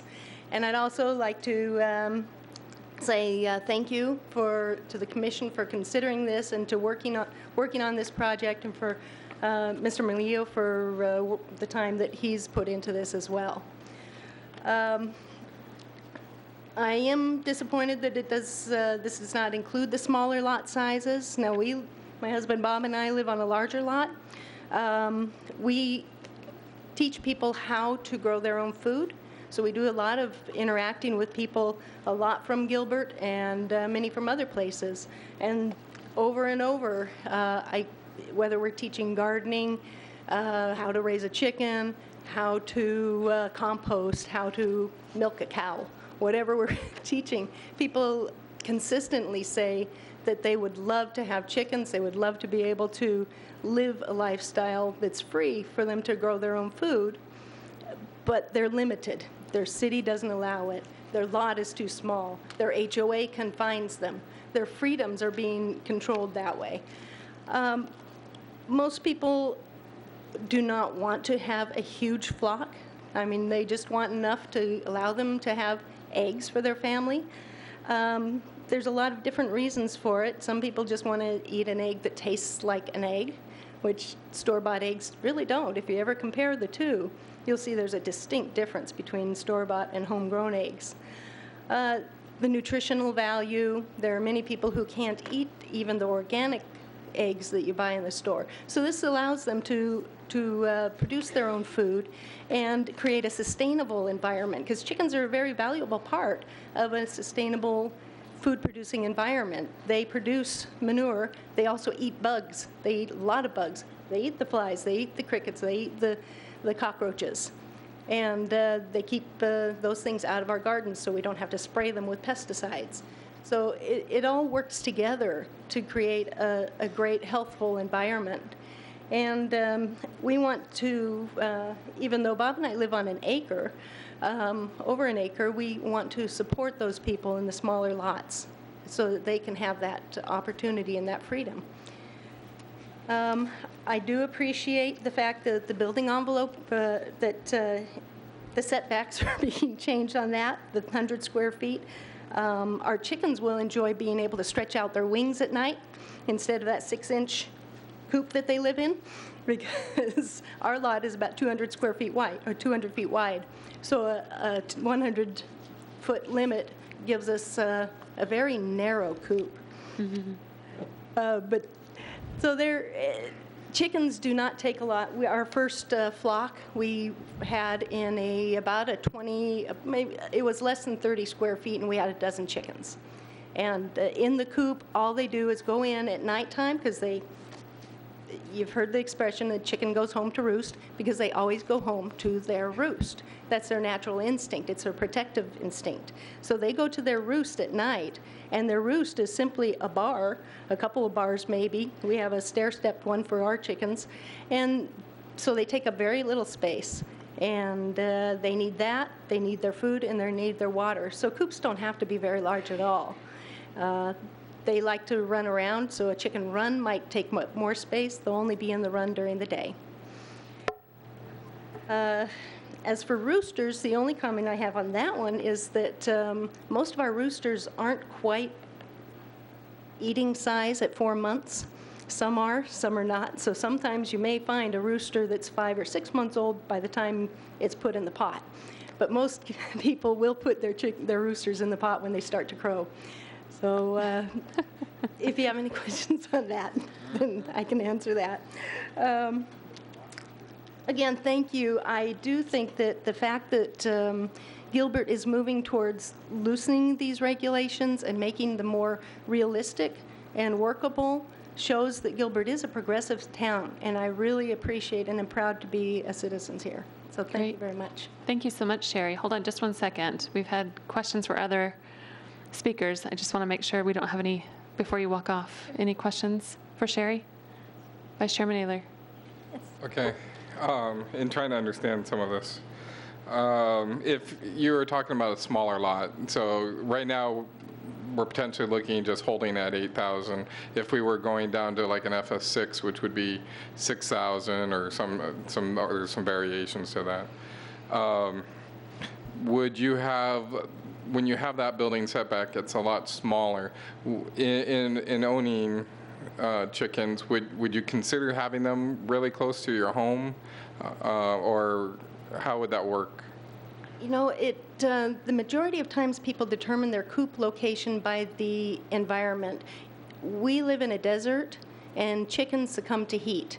And so a lot of coops are designed to maximize ventilation and aeration. The idea of the shade in the back where the trees are, that's a huge factor. So if you're limited to putting it right up against your house, I'm not saying that that's not the best place in some situations. Sometimes it might be. But if you're limited to that, you could be putting your birds at risk. You could be forcing an environment that can harm the birds. And we don't want to do that. We want them to be as healthy as possible. They don't make noise at night. They cluck during the day, and it's usually a little chortle. And the egg song, they only lay one egg a day, and that's not every day of the week. And they only sing that song at the time they lay. Okay. How tall is an average coop, like in height? If I know they're all different kinds. I saw some at Sam's Club recently. Yeah. Yes. You can see them anywhere from this high up to there. Some people will build a little two-story one that might be 6 or 7 not really feet too tall. much taller than 6 foot? Not really, no, not typically. Not typically. Okay, and then going back to the rooster, if you were owning a smaller coop and we're looking at the 20,000 square foot as a limitation to having a rooster, where would a rooster would the rooster live in the coop, or? Yes. Yeah, they live with their hens. They typically will hang, they're the watchmen for the hens. So at nighttime, they roost with the hens. The issue with the roosters is that when they see light, which traditionally should be the sunlight, but, you know, it can be other light, they'll crow. And that's just their natural instinct. And sometimes you have a vocal rooster, sometimes you have a quiet rooster. And our last rooster was, even when he crowed, he was quite quiet. I mean, he was no louder than the hens when they were doing their egg song. Thank you. You're welcome. Commissioner Sibbel? Oh, sorry. Powell. Sherry, thank you for your description of chickens. We used to raise chickens. So we had over 100 chickens. We know all about chickens. But just for clarification, on the amendment, you are allowed to have a rooster, just one rooster, 4 months. It just says you can have one rooster over 4 months, so you don't have to kill it just because it turns 5 months. No, you don't have to. In fact, Okay. that's a good thing. You can keep it. If you hatch your own eggs, you're going to have about half will be roosters. So that's when you might have a few dinners. All right. I appreciate you coming down, Sherry, and for your comments. Thank you very much. I have one additional card, and hopefully I pronounced this right. Galen Luth? Luth. Okay, I had it right the first time. Wishes to speak, and his comments are Backyard Farmers United founder. Yeah. Okay, so if you could say your name and city of residence for the record. Galen Luth, I'm actually a resident of Mesa now. I grew up in Gilbert, just a couple hundred yards behind Clemens Garage. So I lived here till I was 18 years old and then moved out of town. I actually live on almost 5 acres, County Island in Mesa. So, but I founded the group Backyard Farmers United. I'm the architect for Senate Bill 1151, which is in the Senate currently. And I wanted to make sure everybody understands the Senate Bill 1151 and what it actually does. Right now, currently, you guys go down, you have SF8, SF6, SF4, and SF3, I think is the way you work. You go down to SF3, right? No, we have SFD, as in detached. Detached. 6, 7, 8, and then up. Okay. The current Senate bill, the way it's written as of right now, every single family detached home will be allowed to have fowl. But each city can regulate the number of fowl and restrict or prohibit roosters if they desire, unless the rooster is incapable of making noise. And how some people have done that, they lock the roosters in a kennel in their garage at night. Others sometimes just genetically cannot crow. They're defects in the rooster world. But it's not an issue. my thoughts were, reason why we approached the county planner and those kind of things is we were trying to be proactive, letting each city know what's happening at the state level, especially if they're already addressing these types of issues, that if the bill moves forward exactly as it's written, we're trying to be proactive and let cities know. Instead of having shell shock when the bill gets signed into law, maybe start loosening some of the restrictions and start adjusting now type of thing. We're hoping that some cities will do that. And we're also trying to explain to many of the cities on how some chicken coops where people, you know, say your SFD, your smallest lots, that's your 20-foot backyard, your 5-foot side, your 10-foot side, basically. They're smaller. Most of them are a lot smaller than that. Well, if somebody had a pair of chickens, a coop for the pair of chickens is like 4 foot by 6 foot by about that tall. That's all the bigger they're this desk, they're this big. That's all the size of those coops are. For somebody that just wanted to have a pair of chickens. And that's what we were hoping, that visually you could see a smaller coop easily fitting against the backside of someone's wall or those types of things. Like I said, chickens, they're very quiet. A lot of people do raise their eggs for dietary reasons, health reasons, those kinds of things. Other people, I don't know if there's a lot of people that are allergic to chicken eggs. It's a very common allergy.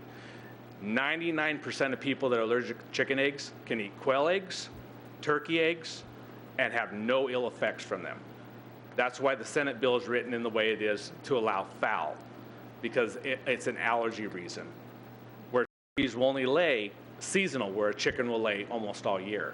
So a lot of people raise up the amount of eggs they can from a couple little turkey hens or anything like that. I'm not saying, start, putting dozens of turkeys in people's backyards, but we're just trying to express it's a large movement right now all across this country for clean food. People want to be able to raise, they want to know what they're eating.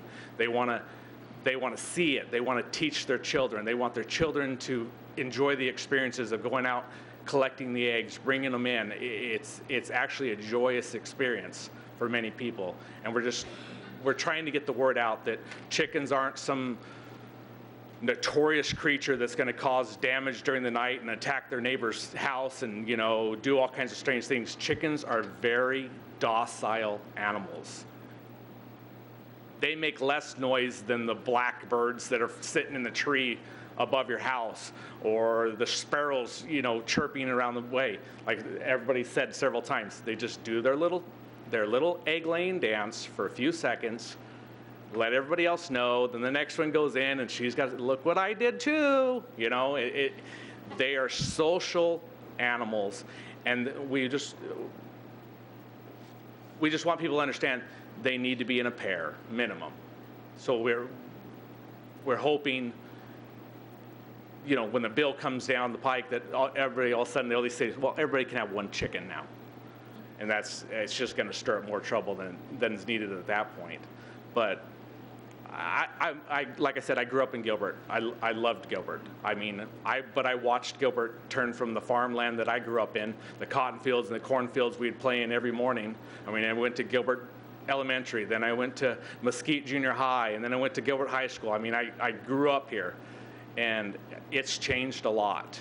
And I was excited to hear that there was even talk about loosening some of these types of things. So Great.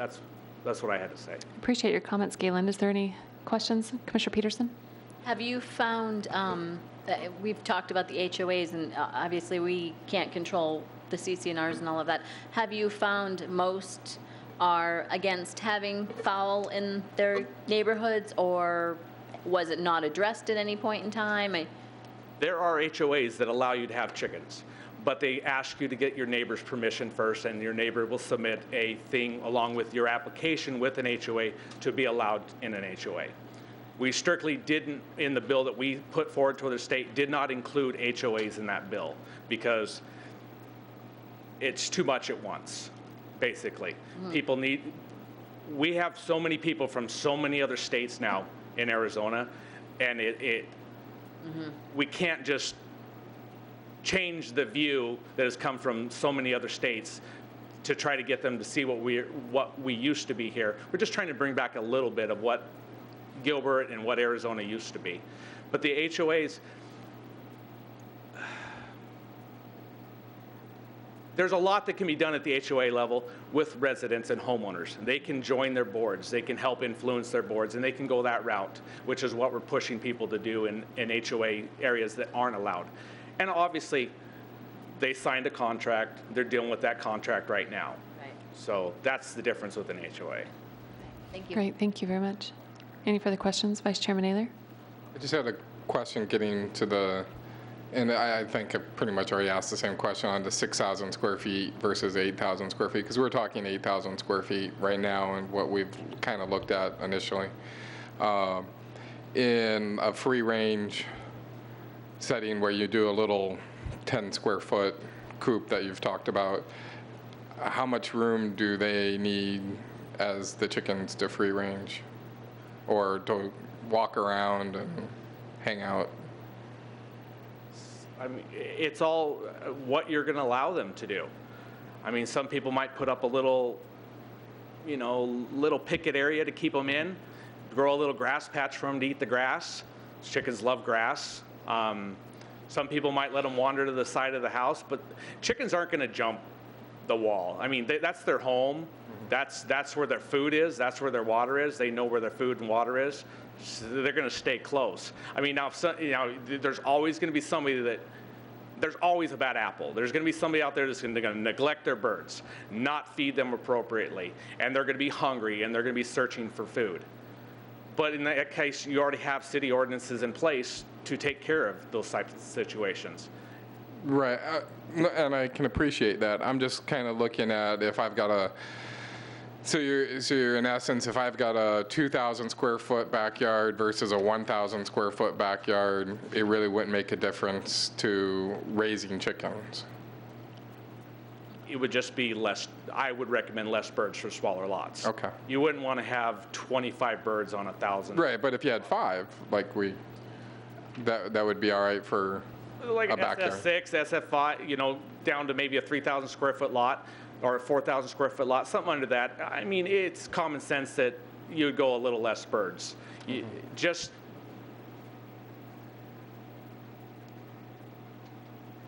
There's always going to be somebody that wants more, and it's always going to be that way. But they don't need tons of room. Okay. They don't require tons of room, I guess is the terminology.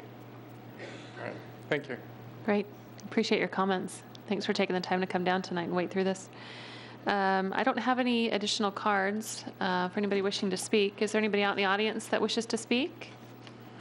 So why don't you come on down, and then afterwards I'm going to ask you to fill out one of these forms in the back of the room and just hand it up to somebody at the semicircle here so that we have some record. If you could state your name and city of residence for the record. My name is Bob Schmeckpepper. You hadn't met my wife a little earlier, and we do live in Gilbert. One thing I want to say about the chickens is most of the time, in these homes, you're looking at block walls. And those chickens will stay within those walls. It is very, very rare that a chicken will go over it. That, and also chickens are also very trainable. We live on a large lot. We have a backyard. Our dog likes chicken dinner. And frankly, it was easier to train the chickens not to come into the backyard than it was to train the dog not to have his chicken dinner.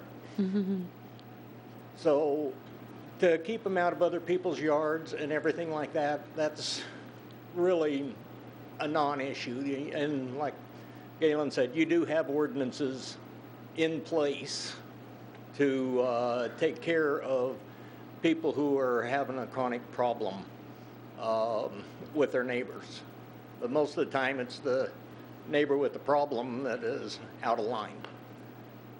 Chicken will stay at his home in the confines of what you give them. And that's about all I have to say. Great. Thanks so much. Okay, we have an additional resident. Again, if you could just fill out a card at the back. Oh, you do have one. Great. If you could just hand it to somebody up here, that would be great. And just say your name and city of residence for the record. My name's Kelly Nevis, and I'm a resident, well, actually of the county of Pinal. I'm not in a city or a town right now. And I just want to address Commissioner Cavaney's statement about complaints that he had heard about feathers landing in people's pools.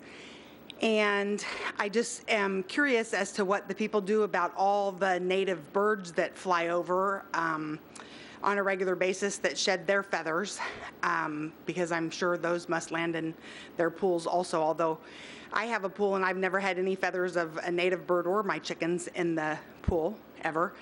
I also have had chickens, well, almost my whole life, because I grew up on a farm, and I've never clipped any wings on any of my chickens, and they've never flown. I have only a 6-foot fence around my property, well, actually a 5-foot fence around my property, and 5-foot fence on the chicken run itself, and they have never flown over the fences at all.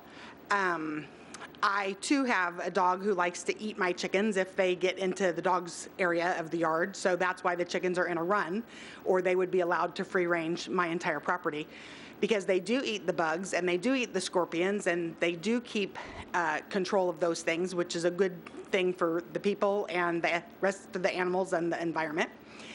And chickens don't need a lot of room. I think there was some misunderstanding on some of the answers that you may have received. If you go down to these little 1,000 or 2,000 square foot backyard lots and you only have 2 chickens or 4 chickens or 5 chickens, they can literally get by in a little 3-foot by 4-foot area as far as the run goes, and, you know, a little space this big to roost. I mean, a chicken isn't any wider than this. I guess it's an iPad. I don't have one, so I'm assuming that's what that is. They're actually pretty small, and they, you know, will roost right side by side to each other on the little rod that you put up for them. And if they don't have a rod, then they'll roost in their nesting boxes. I have spent a lot of time going around my subdivision. We have 84 homes. We're all on 1+ acre parcels. And the biggest complaint in the entire subdivision are the barking dogs, the neighbors' dogs who get out and do their business in somebody else's front yard, and the responsible or irresponsible pet owner doesn't clean up after them. And it's never been about chickens at all. So we think it's a good thing. We're really excited to see the town of Gilbert being progressive in this manner. And hopefully the state legislature will pass the bill and the other towns won't have to follow suit. But we like it that you guys are going to take a forerunner position and hopefully move this forward and get it passed in your town council as well. Thank you. Great. Thank you so much. Is there any questions for Kelly? Okay. Thank you. Anybody in the audience that wishes to speak on this matter? Okay. With that, Mr. Malolo, do you have anything further that you'd like to add?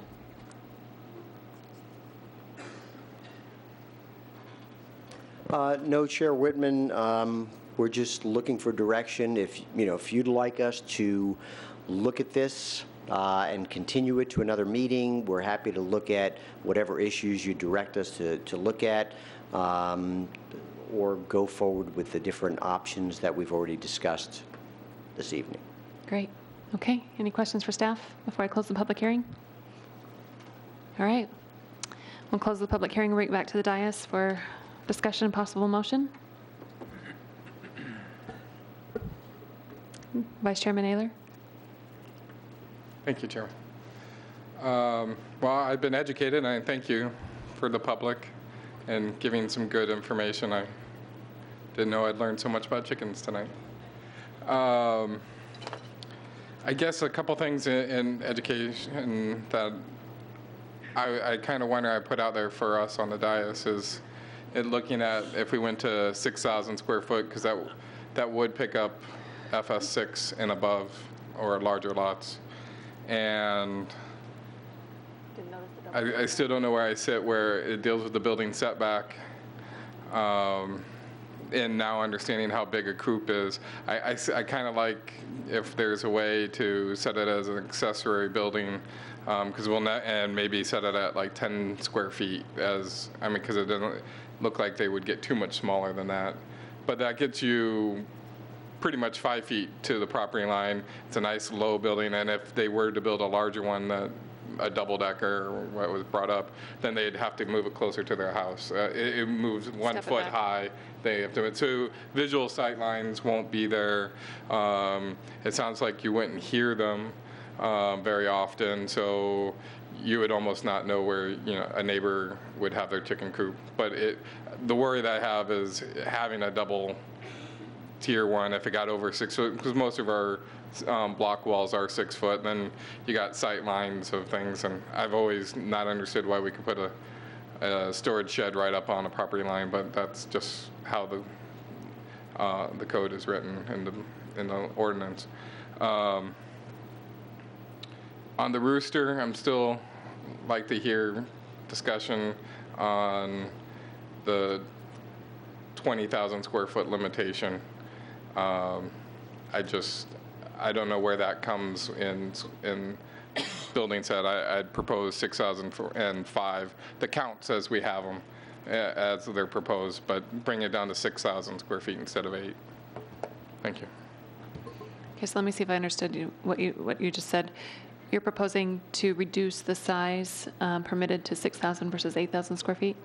Yes. And where did you land on the roosters? I haven't landed yet. Okay, got it. Got it.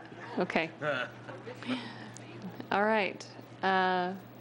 Anybody want to spur some additional discussion? Commissioner Cavney? All right. We all seem sufficiently bothered by our cats and dogs. I'm wondering why in the world we want to add another species to that discussion. I don't know. I love chickens. I have no problems with chickens. Where I kept my cows, the neighbor had a ton of chickens. I took care of them for him every few weeks when he went on vacation. Love chickens, I do. But I'm a little concerned about those who don't want chickens. And are we really looking out for them? And again, we're bothered by our cats and dogs. Everybody doesn't like the poop in their yard. They don't like the cats carousing through their backyards. Fair enough. But now we're going to have a slew of complaints about the chickens and what they're doing. And I agree, they're not a terrible nuisance. I had a couple try to chase me out of the coop. I'm not sure they're all docile, but fair enough. I mean, they're not mean-spirited by any means, I don't believe. But I think, and tell me here, we're talking about going down to a 6,000 square foot lot. What is a typical side and rear setback on a 6,000 square foot lot? 5 and 10. The side yard setbacks would be a minimum of 5 and 10 feet, and I don't have the code in front of me, but I think we're down to probably about a 15 or 20 foot rear yard. Okay. So we could be within a few feet of a neighbor, realistically, on those size of lots, right? And you know, again, I think I have read so many chicken ordinances in the last few days. I have read chicken ordinances all the way from Massachusetts to California, and I've read almost every one in Arizona. There are plenty on the internet, and I've read almost every one of them. And I understand that regulation is not always good, but I can't believe the entire nation's wrong on this matter. That there does need to be some rules associated with this, because there are those who don't want it. And so am I okay with loosening Gilbert happens to be kind of a medium, if not lenient standard within all those chicken ordinances that I read. We're already fairly lenient with what we allow now. We're making it more lenient, and I'm not opposed to that. I think that's fine to a point. And if this 1151 passes, we may be down to counting chickens, and that's, I suppose, fair if that happens. But at this point, I'm a little uncomfortable with getting these aviaries, these coops, too close to property lines when neighbors adjacent may not want them. And I am open to a discussion that if we do go that low, we restrict the number to a reasonably low number, and make it more of just a hobby experience rather than a farming experience. So anyway. So if we held it to outside the building inside the building envelope, because they're pretty much the same between FF 8 and 6. They're pretty close. It just, the yard got smaller at that point. Yeah. It gets closer to everybody is the problem there. It does, but where you're putting it would be the same almost between 6 and 8, and I'd like to see what those actual setbacks were. They're up there. They're 20 foot from the rear yard setback. Thank you, Mike. Yes, Chair, I've got them up 25? here. So you can see SF 6 and 7 have exactly the same setbacks, 20-foot rear, 5 and 10 minimums on the side. If you go down to SFD, you can have 0 lot line, so that creates a little bit of a problem. But those are the setbacks. That's the building envelope. So the only differential we see between 8 and 6 is the side is 10 and 10 instead of 5 and 10. Correct. The rear is still the same. The rear's 25, right? Oh, no, 25 is 25 is 10. That's the, let's see. Okay. No, that's the rear. No, 25 is, So, front is 20, right? The front is 20. Oh, that's the front. I can't, okay. so would the commission have a feeling towards any other, if you allow the chickens, is there any thought to maybe requiring that they remain cooped? Requiring any other condition that might help prevent concerns from a neighbor? Here, if we're looking for some room, it seems as though maybe some of the complaints were from people locating their coops on the side property line and maybe right on the rear property line, but maybe allowing some flexibility, because we have a lot of different lot designs out there, but maybe requiring that they be a minimum, that they not be located within the side yard setback, and that they be located a minimum of 5 feet from the rear property line. That way they can be located anywhere in the building envelope from the side yard setbacks, and then anywhere from 5 foot to the home. Gives them a little Well, it's interesting, those ordinances that had distances, again, across the nation was typically 100 feet. That was typical. And so, yeah, for us to take it from 100 to 5 seemed, and I understand how on a small lot you can't do that. I get that. It's got to be a massive lot to be get 100 feet. Did they have a limitation on the number of fowl that was permitted? In some cases they did, in other cases they didn't, right. Okay. So that might make a difference too. It does, it would, I believe, yeah. Right. So, I mean, maybe, and I agree about the height of the coops. Again, if we don't want it to be a neighbor experience too, you may want to keep it low near the property line or near the fence line, and maybe allow it higher as you get away from that fence line, like we would a normal auxiliary structure. Can I make a suggestion? Sure. Commissioner Powell? I think we focused a lot on the coops. And if we're going to do anything that characterizes or defines a coop, I think it's only necessary to say that it's not visible. I don't think we need to do anything else. I mean, if I had chickens in my yard and I had a coop that was below that fence and the chickens never jumped over the fence and I let those chickens roam during the day, I don't think anybody's going to know where the coop is unless they're in my backyard. So why can't we just draft some language that says that the coop cannot be visible? Well, I think that leaves a little ambiguity, because visible from what? Visible from my neighbor who lives behind me in a 2-story home, that he can look out his window and see it? Or is it visible from the adjacent neighbor whose elevation is a little higher than mine and he can actually stand at his side property line and look over? I mean, or is it a minimum, or does it have to be less than maybe the wall height of on the perimeter or the property line? That's all I'm suggesting, is that it be lower than the fence, so that if you were at ground level, I mean, I'm 6'2". At ground level, I still can't look over a fence unless I stood on my tiptoes or a ladder. So that's all I'm suggesting. It's something simple. So I'm anxious to help these people. I want to do that. And again, I grew up in this environment, so I can appreciate it. I've also talked to people who don't want it. Mm-hmm. And I just have to also represent them as well. And I'm a little concerned with just opening the door and saying, go at it. We're gonna throw another species. You don't like my dog, you don't like my cat, and now you don't like my chickens.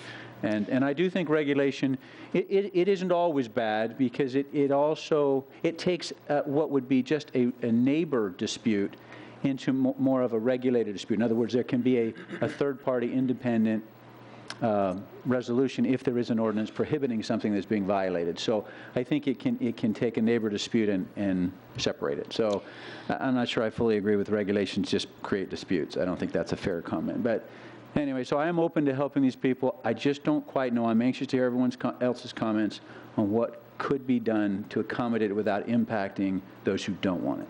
And I think, too, that we need to keep in mind that I'm going to throw out a percentage, and it's probably just pulling from thin air, but I would say probably 60 to 70% of Gilbert is developed with single-family subdivisions that have HOAs, and the majority of those probably have CC&Rs that restrict this already. Subdivision that we lived in before, I know that the residents had signed a petition and was working through the process to permit chickens in their subdivision, and had to go through the process to amend the CC&Rs to do so. So I know that there's a process out there, but I think in reality, for these SFD lots, I don't know how that's going to happen for a lot of those CC&Rs. I mean, unless you live in the SFD that has a 9,500 square foot lots in them. We do have a couple of those subdivisions. The trouble with SFDs is the zero lot line situation. So I think if we're going to stipulate some distance from the neighbor, SFD's off the table, as is SFA. So, yeah. Well, I would say, and I'm saying this not because I want to raise chickens, but we live in an SFD and our lot size is 9,500 square feet. And so now you're prohibiting, and I know the Bridges, we approved recently a plat in the Bridges that has 9,000 to 10,000 square foot lots, and they're SFD because the builder didn't want to come back through and rezone it and could just plat it. So are and you a protected class? I don't know. So this is what I'm saying is that maybe don't take SFD entirely out of the picture, but draft around it, and that's why the minimum lot size helps, I think, in some respects, depending on where you sit on that, and then maybe adding some additional regulations to those that have different setbacks. So you're suggesting every single-family lot category, lot classification, be allowed with steps? Well, detached. Yeah, detached. Some of them with limitations and restrictions on where they could be allowed and how they could be allowed. And clarify the L7, Bridget, what was? It was, Mike. Right now it's 8,000 square feet. The L7 would be. The L7 would 8,000? be, It's a limitation that's added to. SF6 or 7 had an 8,000 square foot lot because Well, and D. some of And D. them could. And Okay, but Commissioner Oler is saying he doesn't mind seeing that L7 go down to 6,000 square feet, right? Yeah, I think, the L7 at 6,000, because then I think that's why ultimate some of the questions for understanding how far they roam, what you really need to raise a few chickens. Because I agree, 10 chickens on an FF6 would be just way out of the scheme. Yeah. I think even 5, to me, and I've never really been around chickens, seems to be tight. But our backyards, there's reasonable backyards in an FF6. Yeah. That you can have a 10 square foot chicken coop, and I don't know if we limit them to being in the coop. I mean, I wouldn't do don't that. know how enforceable that becomes. Yeah. I don't like that idea. I don't know if that's, And so, Critical. So if you went down to just ask a question, if you reduce the lot size to 6,000 square feet for maybe certain zoning categories, would you also limit the number of fowl accordingly permitted? yeah, I would, yeah. I would. And what would be 5? Is that the number thrown out? I think that's too high. I think what we've heard from. I think it's too high. I think so. We heard that they have to live in pairs, right? We heard that from those who know. And I think that would be your minimum on the smallest lot size then, and graduate up to where we are picking up already in the proposed language. At, what is it, 10 on an 8,000? no. 10, yes, 10 fowl on an 8,000. Yeah. So, maybe on the 7s you allow 5, on the 8, the 8s you start picking up at the 10. I don't know. See a number like that. Is that going to be? I don't think 5 is extraordinary. I mean, again, the way they've been described, these are quiet, simple, docile. Yeah, I've lived around them. They're not quite that quiet. But 5 chickens, that's not, we should not be restricting less than 5, that's my opinion. I mean, I think we should be able to allow these people to have 5 chickens. If we try to round it to an even number, one dies, then we have to kill the other one. So let's, Kill the other one. Oh, man. I mean, 5 If they get is a 4 good months number. old, we're cutting them 5 or off less. anyway. So, no, yeah, no, I think 5's too high, but that's, again, just my opinion. So. Up to 5, though. You're saying up to 5. You're not saying they have to have 5. You're saying Maximum of 5. You think a maximum is still too high? I do. 5's too high. I do. For 6,000 square feet Yeah. or? Yeah. I think 10's okay for 8. I mean, I still think 10's probably high for 8,000 square feet, but I'm willing to go along with drafted language at this point. But if we're going to drop it to 6, that's a tiny lot, you guys. That's a tiny lot. Yeah, and setbacks. Yeah. 2? What are you thinking maximum? Just throwing out numbers. We're just, yeah, again. I know we're stabbing in. We're guessing now. Okay, 2 We're or just trying to reach a consensus, is exactly, what we're 2 trying or to 3. do. Anybody go for 3? You know, again, we're just starting to Is poke an odd here. number better? Yeah. Is an odd number better? I don't know. Well, we know we have to have at least 2, so. Yeah. 1.5. This is different. 1.5. I would That's where the dog comes in. 2.5.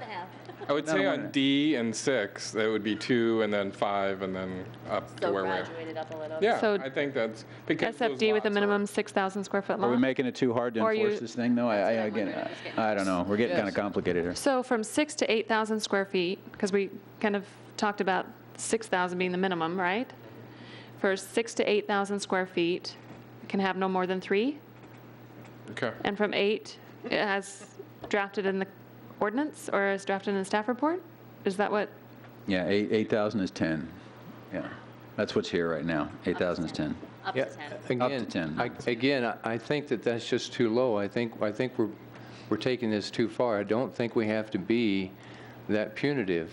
I mean, if 10 chickens on 8,000 lot, I don't think you need more than 10, but again, you know, chickens start small. When a chicken gets to a certain age, you eat the chicken.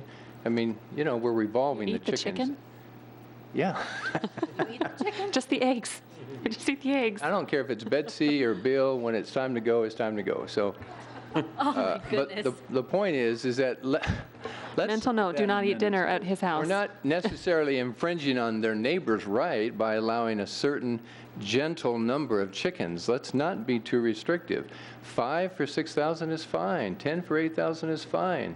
If you've ever had, look, I mean, it's just that we just don't, I don't think we have to be overdoing it because it does become an enforcement problem. They're managed by the people who want them. And they're endured by the people that don't. But to me, I think the majority of the people would enjoy the freedom of being able to do more. So I don't think we should set regulation that necessarily meets the needs of the minority. We actually should be serving the majority of the people.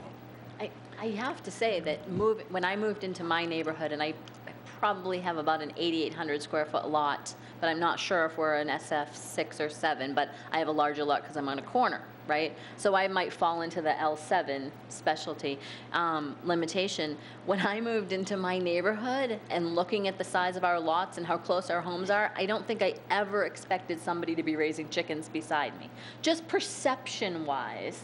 So I hate to say that it's kind of a trend because I know people are doing it for different reasons. People are raising chickens for different reasons, health reasons, and to provide for their family and to also show them the whole value of growing their own food, which we heard tonight. And I completely understand that, and I love that idea for the people that want to do it. I personally, that's not me. I'd go to the farmer's market to purchase things. I'd have trouble putting 10 on a small lot, especially with that perception. Already with the issues of the neighbor dogs and cats, I have one of each, but I have a corner lot that my neighbors let their dogs roam onto and always use, so it doesn't get picked up by anybody but us. 10 seems like a lot on the SF8, but if we're hearing that that is kind of typical and what people are looking for, then I'm fine with that, but I think I would be more comfortable with like 5 or less on the smaller lots. But I just have to say, for perception-wise, I don't know that any of us moved into our neighborhoods thinking that my neighbor would be raising 10 chickens. I don't think so. I didn't, definitely not. And I'm a city girl. I think the only time I saw a chicken was on my plate. I mean, honestly, in Massachusetts growing up, you know? But I don't know. I just had to throw that out there. I think we have to be careful. I want people to be able to have the right to do this and just not go too crazy, to have too many. All right. But be careful with regulating and being able to enforce it too. This is going to increase complaints, and we're going to have more enforcement. And yeah, I guess our code enforcement people are going to have to go in and make sure that everybody has their coops where they're supposed to be and their counts are right. And when they are, we just tell the citizens that don't like it, too bad. And I think I'd prefer to have people's coops up closer to their homes than against my back fence. I agree. I think that that's where I would probably hear it more and maybe deal. And I know we've heard that there aren't a lot of feathers that go in your pool and stuff, but I end up with everything in my pool. I live in a lake community that we've had a duck in our pool because he must have miscalculated and he thought our pool was the lake. So you just never know what you'll see, but I think I would prefer to have them closer to their homes. All right. Go ahead. So building setback, holding that, not looking at the accessory use. Okay. And then 3 or 5? 12. 3, 5, 8, 10. My personal opinion would be and this is again, not having owned chickens and kind of relying upon what they're saying is anywhere from 3 to 5 between the lot size of 6 to 8 seems reasonable. And then letting it go at 8, probably at 8,000 square feet, I think 10 still seems like a lot, but I've never raised chickens, so I don't know. I mean, I'm not concerned about their size. I'm concerned about the smell and those chicken owners who maybe new at it and not clean up after them the way they should, and it starts to smell, and not necessarily the noise factor, but maybe those who aren't as versed at raising chickens as others. So that's just my personal opinion, but. Okay, so where do we want to go? Commissioner Sippel, does anybody else want to? Well, I've been quiet as I listen to this, and no one can say that Gilbert isn't fond of chickens. We've spent an hour on the dais talking about them. So, you know, my thought process on this, I've been going back and forth throughout the evening, but, you know, for those families that choose not to want to participate in the raising of or being around the raising of chickens, live in a community that has an HOA. And I have a strong feeling that those HOAs will protect those residents. And, you know, more times than not, I'd like to think that someone moves into the community and they look at their HOA, maybe not, and the restrictions that come with that. And so what we put together here this evening, I do think that we could go down to 6,000 square feet. And then do some limitations like we've discussed for SFD and SFA maybe. But I really feel like HOAs will monitor this for us. And so those families that choose to live in an HOA, these restrictions may or may not be in there. And those that don't, we've got this to fall back on. So that's kind of where I stand on it. Honestly, I don't have a feeling one way or another of how many you put on the property. I don't care. And as far as the height of the coop, again, I go back to the HOA will have a set guideline that says you can't have structures you can visually see over your fence line. And so if you can see it from the street, then it is not within regulations of the HOA, and so that will police that for that community. So that's kind of where I stand on this chicken situation. Fowl, right? Fowl. Fowl. Doesn't include just chickens. Yes. And one quick question, and I'm not sure I got this out of the Senate Bill 1151 discussion, but would that wipe out the HOA's ability to? No. For sure, because I just read the language and it doesn't say anything about HOAs having any extra rights or being excluded from The it. gentleman who said that he helped craft the bill said that it doesn't affect the. Can you explain why it doesn't say that in there? HOAs are more restrictive, and they're an agreement that is signed by the property owner at the time that they purchase the home. Generally, it's a hierarchy, and so if If it's more restrictive, it applies. then they would apply. Go ahead. Galen Luth again. There's only been 2 regulations from the state of Arizona that have come down upon HOAs. The first was solar panels on roofs, and the second was satellite dishes. The state literally has to spell out an HOA or association may not prohibit. They have to spell it out because it's a contractual agreement between the person buying the home. The HOA has a contract with the city to allow their guideline, that type of thing. It would have to state HOA. There was a bill drafted for HOA allowing the foul. We did not push the bill. Okay. So I'm assuming HOAs will not be afraid to set their own rules because of this, if this passes. Okay. That's fine. Correct. Thank you. Thank you. Thank you. All right. With that in mind, is there a proposed motion to move this along? I'd like to make an attempt. Okay. Commissioner Powell? I move that we accept the language as drafted by the staff with the amendment from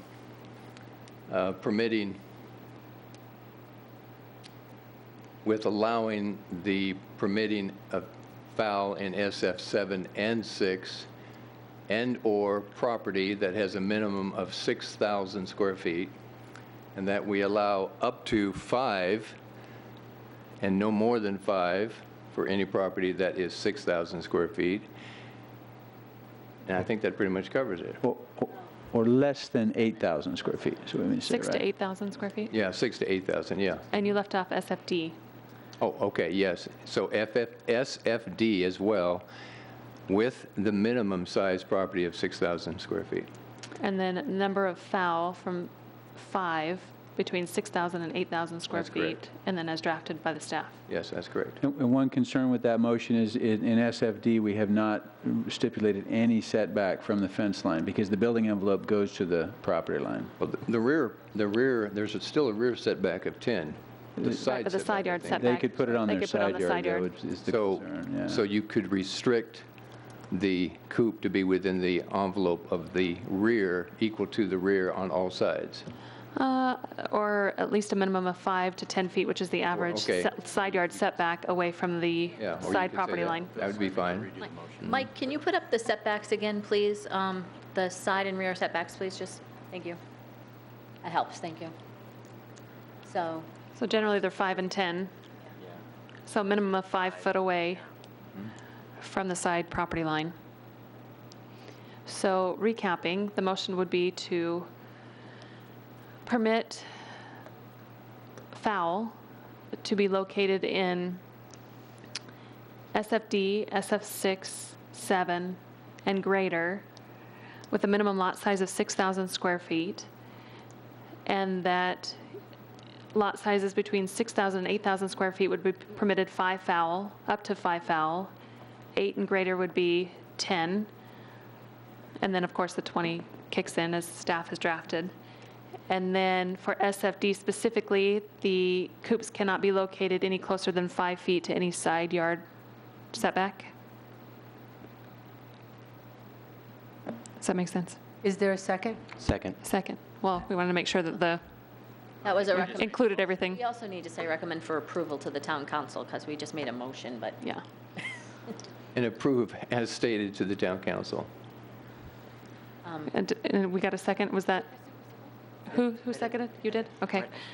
So Commissioner Powell, well, I just restated it in my own words, just so I understood, but I didn't make the motion. And Chair, before you call for a vote, if we could just clarify Certainly. exactly how we're going to amend this. Okay? So what I understand, going back to this, is we'll basically change SF7 to a permitted, SF6 to a permitted. No. We'll I think it still remains with the L7 in 7, 6, and D with a minimum lot area of 6,000 square feet instead of 8. Well, we already have minimum lot sizes of 7,000 and 6,000 here. So if we just allow it as a permitted use. in Okay, I those, guess that makes sense. We're good. Even with the PADs? Well, I mean, if they're, I mean, you If there's a PAD, sometimes they're smaller lot well, sizes, yeah, right? I guess then if, in order to take into consideration PADs, we could keep the L7s here, and then this would change to a 6,000 square foot minimum size. So retain the L7 for those 3 districts. But only 5 chickens. Yes, and so we'd basically then add a, in this area, we would add another line that said that on each lot less than 8,000 square feet, any combination of 5 rodents and fowl would be permitted. And then under C, under the aviaries, we would also add to that, after within the building envelope, a minimum of 5 feet away from any side yard setback. Only for SFD, right? Well, I guess it applies to all. Yeah, that's true. Yeah, Yeah, it applies to all. that makes sense. Yes. Are we clear as mud? That's what I've got. So a minimum of 5 yard from any side yard setback in those smaller districts. Okay. All right, so we have a motion by Commissioner Powell, a second by Commissioner Sippel. All those in favor? Aye. Any opposed? Passes unanimously. All right, thank you, everyone, for coming down. We appreciate your comments and the information you provided tonight. With that, we'd like to, is it okay if we take a quick break? We'll take a 5-minute break, and then we'll reconvene. Here.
Thank you, everyone, for allowing us to take a little break here.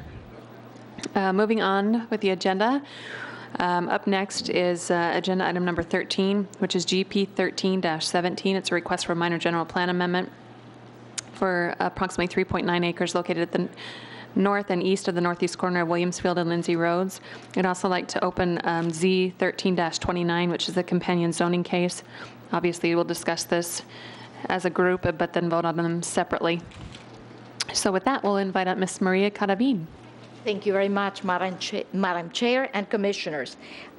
This is the general location of the site. Is to the back of the neighborhood office, zoning district designation east and north of the Lindsay and Williamsfield Road. And on this exhibit, you can see clearly that the existing land use classification is neighborhood office, and they request community commercial. Only less than 4 acres, and it has access to Williamsfield as well as to Lindsay Road. This exhibit shows the general plan request. The change in the land use classification shows also the placement of the houses to the east, to the north, and the small south lot with existing neighborhood office facilities. Actually, my dentist is there. And then we have the plan area development. This exhibit was, or similar, was illustrated and shown at the neighborhood meeting. This site has been remained vacant for so many years because the visibility is very poor. In 2008, a combined applicants came forward and they proposed 2 types of uses more intense than this. After the economic crash, remained vacant. It's coming back to offer as a rezoning request specific for this type of use. That is why the development exhibit shows the details for setbacks and the location of the building and the distances with the surrounding property. So this exhibit, if recommended for approval and approved by council, will be adopted. Hey, Maria. Yes. I think we can maybe shorten the presentation just a smidge. I think one of the commissioners up here has one question, but I don't think there's anybody here opposed tonight that wants to speak to this item. So yes, with that in mind. Very good, thank you. The only thing that is in excess of the standards is the square footage of the building from 50 to 80,000, but the land development code allows for it for this particular use. That's why it's in support the code. With that said, I am showing you on the screen what they have worked out. These last 2 exhibits are part of the Design Review Board approval, and that what they show is the landscape analysis of what is a welcoming part, the healing gardens, and the retention basins with the screening. That's all what it says. And the last, it shows the rendering of how is it going to look, and the orientation, the access from Williamsfield Road, the main entrance to the west, and the north and east elevation, how they're going to be articulated. It's a first-class facility, and that is the flat elevations of the same. We are recommending to the Planning Commission to recommend approval to the Town Council. We have the standard conditions, and it will be drafting an ordinance to take it to Council next month. With that, I conclude my presentation. I'd be happy to answer any questions. Thank you, Maria. Is there any questions for staff? Vice Chairman Ayler. Thank you. Thank you, Chairman. Can you scroll down? Just to, yeah, perfect. I guess I kind of answered it in re-looking at the site through Google Earth, but in this rendering, so the main focus of the traffic is going to go south towards Williamsfield. Because I saw in the drawings they have a connection point to behind the center, which you have a little point, but they don't show no, on the other side of the building. There's an access point to the top of the building, not there. The northwest the north corner. Side. Right over to the left. Yeah. Or you're right. You're right. But there's an access point, and I guess in knowing the shopping center, and this is my community of where I live and going to the shopping center, that I notice there's a lot of traffic that comes off of Lindsay. Hey, I get to use the laser. Oh, yeah. Maybe. Oh.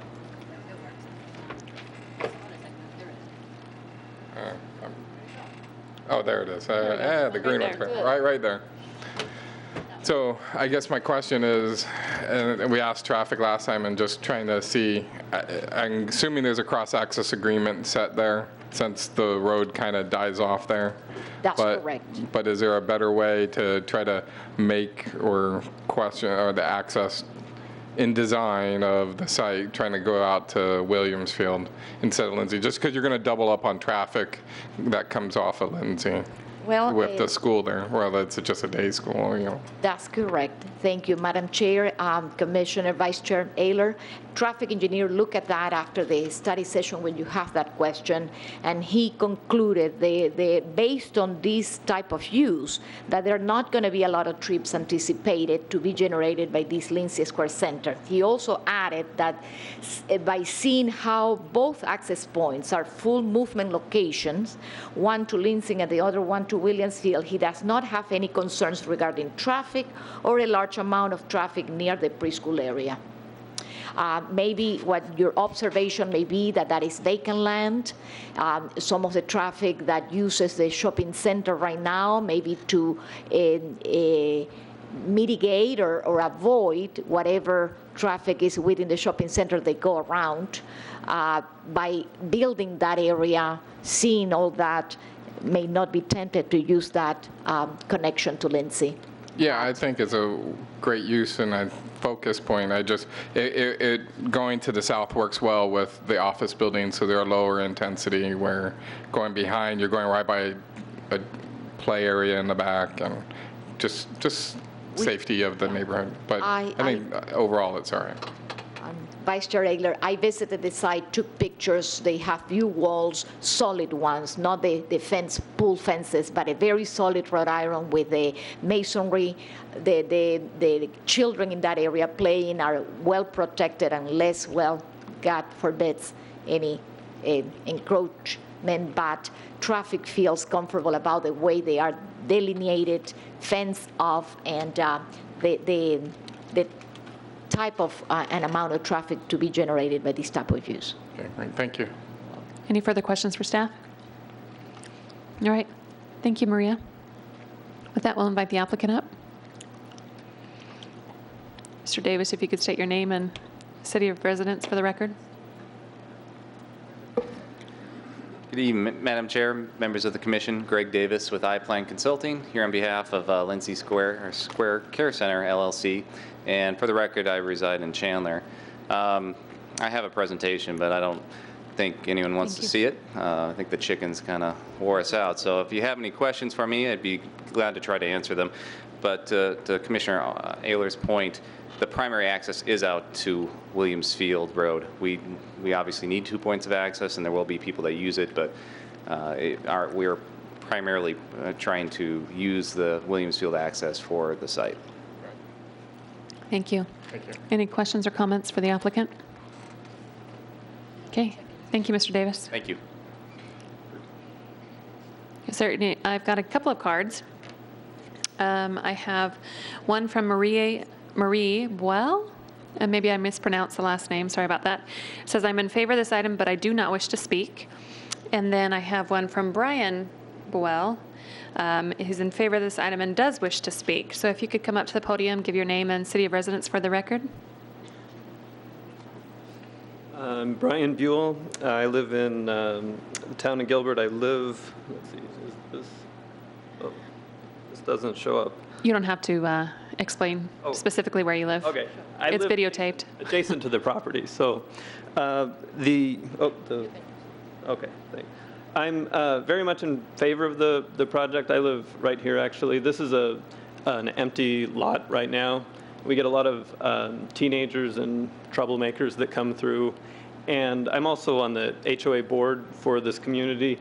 And we've had a lot of problems with vandalism and damage to some of the community property through here because it's a vacant lot and you have people coming through. So putting in a nice care center would, I think, greatly diminish those sorts of problems for our community. And so I think it would have a positive impact on the homes that are nearby. Thank you very much. Hold on just one second. Anybody have any questions for Brian? Okay, thank you for coming down and wading through the chicken discussion. All right, with that, does staff have anything further they'd like to add? Or the applicant, I'm assuming no? Okay.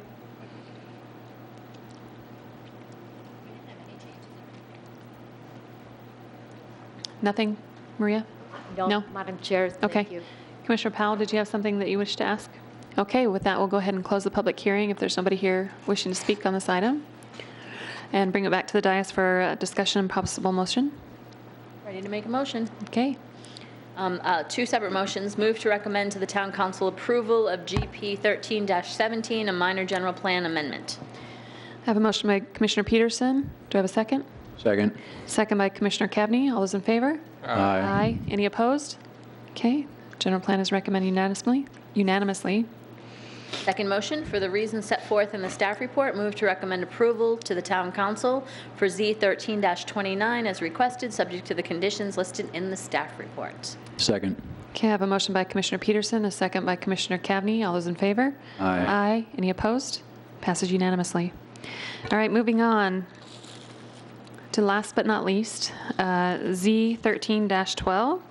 It's a request to amend and rezone approximately ordinances 1597 and 1956 and rezone approximately 17.5 acres of property located within Copper Ranch, generally located south and east of the southeast corner of Warner and Recker Roads, from multifamily M, which is medium, with a planned area development, to single-family detached with a planned area development. And with that, we'll invite up Ms. Maria Cadavid. Thank you, Madam Chair and Commissioners. This item is coming back to you, and I'm going to just go very briefly. You already saw these policies in the general plan for the Gateway area in general. This is the site, the zoning district, and the aerial map. The zoning exhibit showing what it is and what is proposed, single-family detached zoning for 17.5 acres. This is part of your report and itemizes the revisions made. And one, I'm just read real quick, they reduced the overall number of lots by 2 from 109 to 107. The minimum lot area is now 29 versus 2620. And the applicant tonight clarified for me that it's not 27 lots, it's only 22 lots. And maybe was a typo in their letter that they addressed to me. The lot coverage was reduced, originally proposed at 62 to 57, and that's only for 18 lots that I will show you in the development plan. They are red dotted. And only for the end lots in the 5 and 6 packs modules. The housing product footprint for the rear units in the 6 packs was adjusted to widen the garage door separation from 27 to 28, and a vertical curb was added to the rear edge of the motor court. The front yard encroachment was reduced, and now the proposed deviation is from 10 to 5. The 8-pack cluster was eliminated in response to the refuse placement accessibility and to create more off-street parking spaces. No deviations from the side yard requirement is requested. It meets the standards at 5. No deviation from the required separation between buildings is requested now, since it is at 10 feet or more.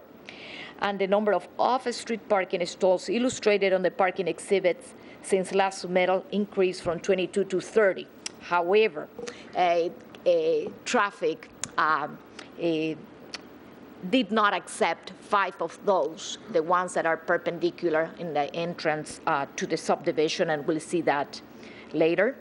This is the development plan revised, and the lots that show the red dot are the ones that will be the smaller at 2,900 square feet. So the majority of the pods are for all the 4 packs are along the Recker Road.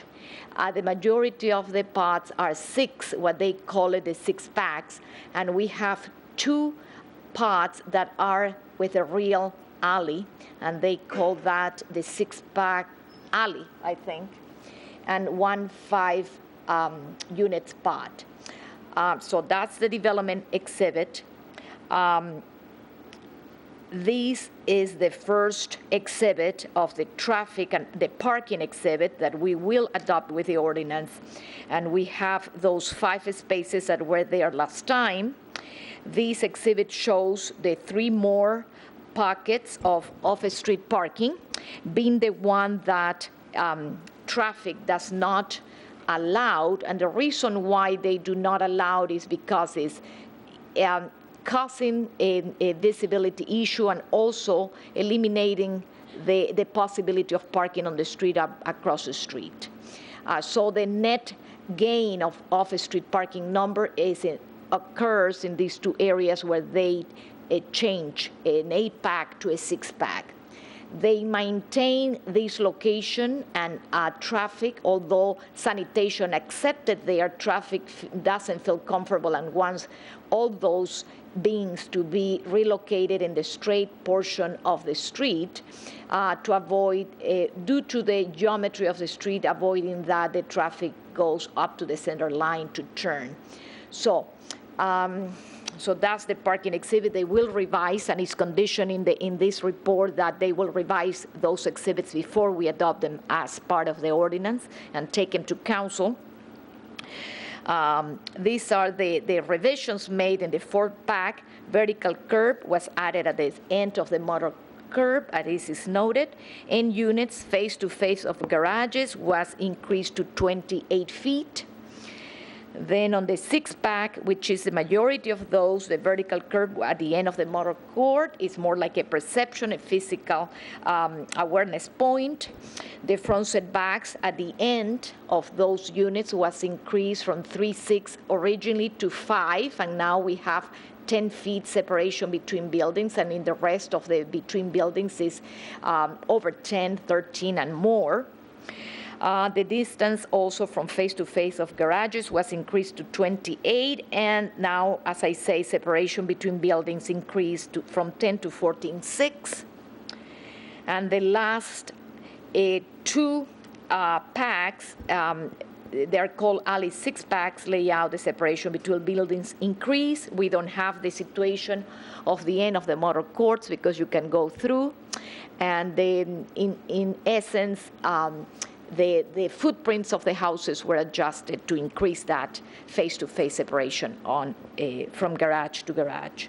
So I'm bringing back to you that although the setbacks are measured from the property line, that gives you a better idea of how the use and benefit easements are utilized, and they will give a more widen and enlarge the private open space. And now they have a bonus to have chickens in that use and benefit easement as long as they don't get closer than 5 feet.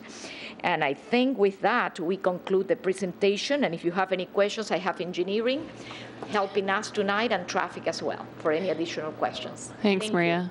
I don't think any of the lots are 6,000 square feet or greater, so I think we're okay with the chicken part. Is there any questions for staff? No? All right, with that, we'll invite the applicant up. If you can state your name and city of residence for the record.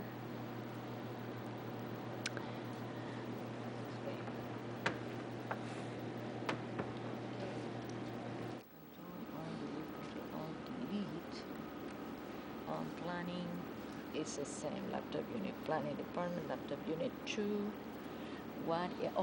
Password planning, what is it, LT or 1T? Planning LT, right? Yeah.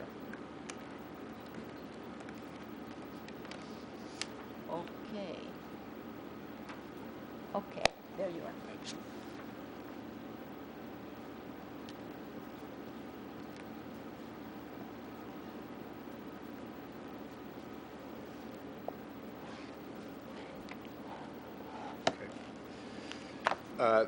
Thank you, Mr. Chairman, members of the Commission. For your record, my name is Mike Curley. My address is 3101 North Central. I'm going to assume, Mr. Chairman, that my prospects for success given this hour are directly related to the brevity of my presentation, so I'm going to try to be relatively... You would be correct. Thank you. So I'll try not to repeat, because I know we spent about 2 hours on this the last time, so I'll just very briefly just go over some of the highlights of the presentation and then try to address some of the issues that you raised at the last meeting and how we tried to respond to them. But just to begin, Rick, this is obviously the site. The next one, this is the original zoning that exists right now. It's for triplexes. What you're seeing right here is basically 12 units that are packed into each pod. There was 168 units that were approved. We're reducing that to 107. Again, there were 12 units per pod, and we're proposing 6 and 4. Next one, Rick. This is essentially one of the 6-packs that Maria had just referred to. There's a 6-pack and a 4-pack, and obviously there's a common drive here. This would be the street. There's a common drive that would access the garages. I had indicated at the last meeting that because I'm doing about 4 of these projects for Coffin Broad and another developer, I actually went over to Irvine to see the projects, which have been very successful. And again, not to belabor the point that we covered last time, I was extremely impressed with the projects from a number of perspectives, one of which is the architecture. When you see the houses, tremendous amount of movement in the movement of the face of the building, recesses and pop-outs and accent features, not garage dominant, which is oftentimes the case with some of these small lot ones. And so, Rick, this is just a very quick review. These would be the units that are actually fronting onto the street. That would be right here, Rick. And again, this just sort of gives you the idea where the public streets are right now, that these front units. And so there's just a series of photographs of these units that are facing out onto the street. The next photographs are just of the middle units. Again, they obviously take place in these areas, which are the darker brown.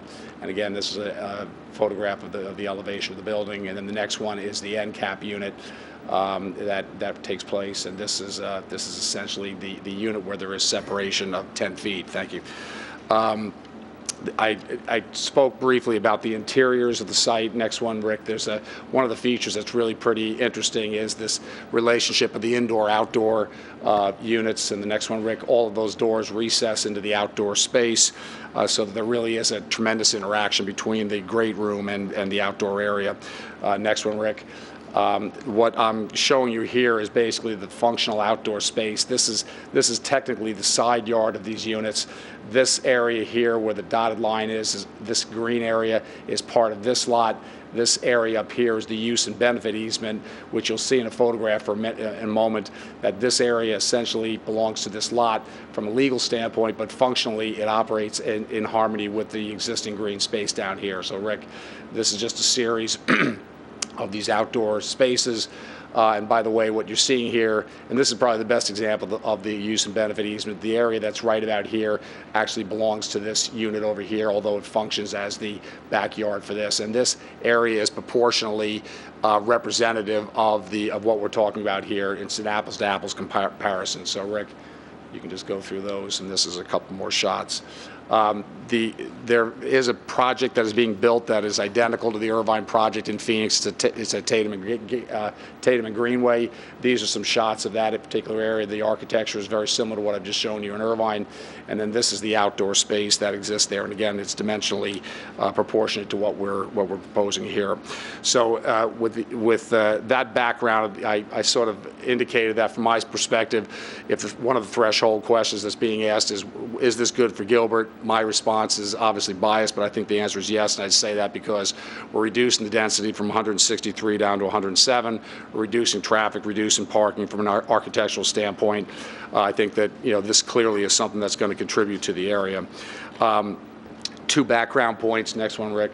Again, just to sort of make this a little easier to read, the area in red are the public streets. The yellow are the courtyard access points to the garages. Again, all of these garages are off the street, so you don't see from the public street. You don't see any of the garages, and all of the units that are facing onto the public street. All you're seeing is the architecture and not the garages. The use and benefit easement. Next one, Rick. Again, I think I just went through this, but just one more time. The area that's indicated here in number 2. This is the property line, is the yellow line. The area number 2, it belongs to this lot. This is the use and benefit easement that is functionally part of this lot, and that's the example that we use there. And again, the reason for the use and benefit easement is because the town fire code requires that there's a minimum 3-foot building separation between the building and the lot line. So with that background, let me just highlight the changes that we made in an attempt to try to be responsive to the concerns that raised. I'm going to try to go from the ones which I think were the least problematic, and then end up with the two that I think generated most of the discussion. Maria just indicated the lot size. We formally had asked for the middle lots. Let's go to the next one, Rick. So again, as Maria has just indicated, the yellow is the 4-packs.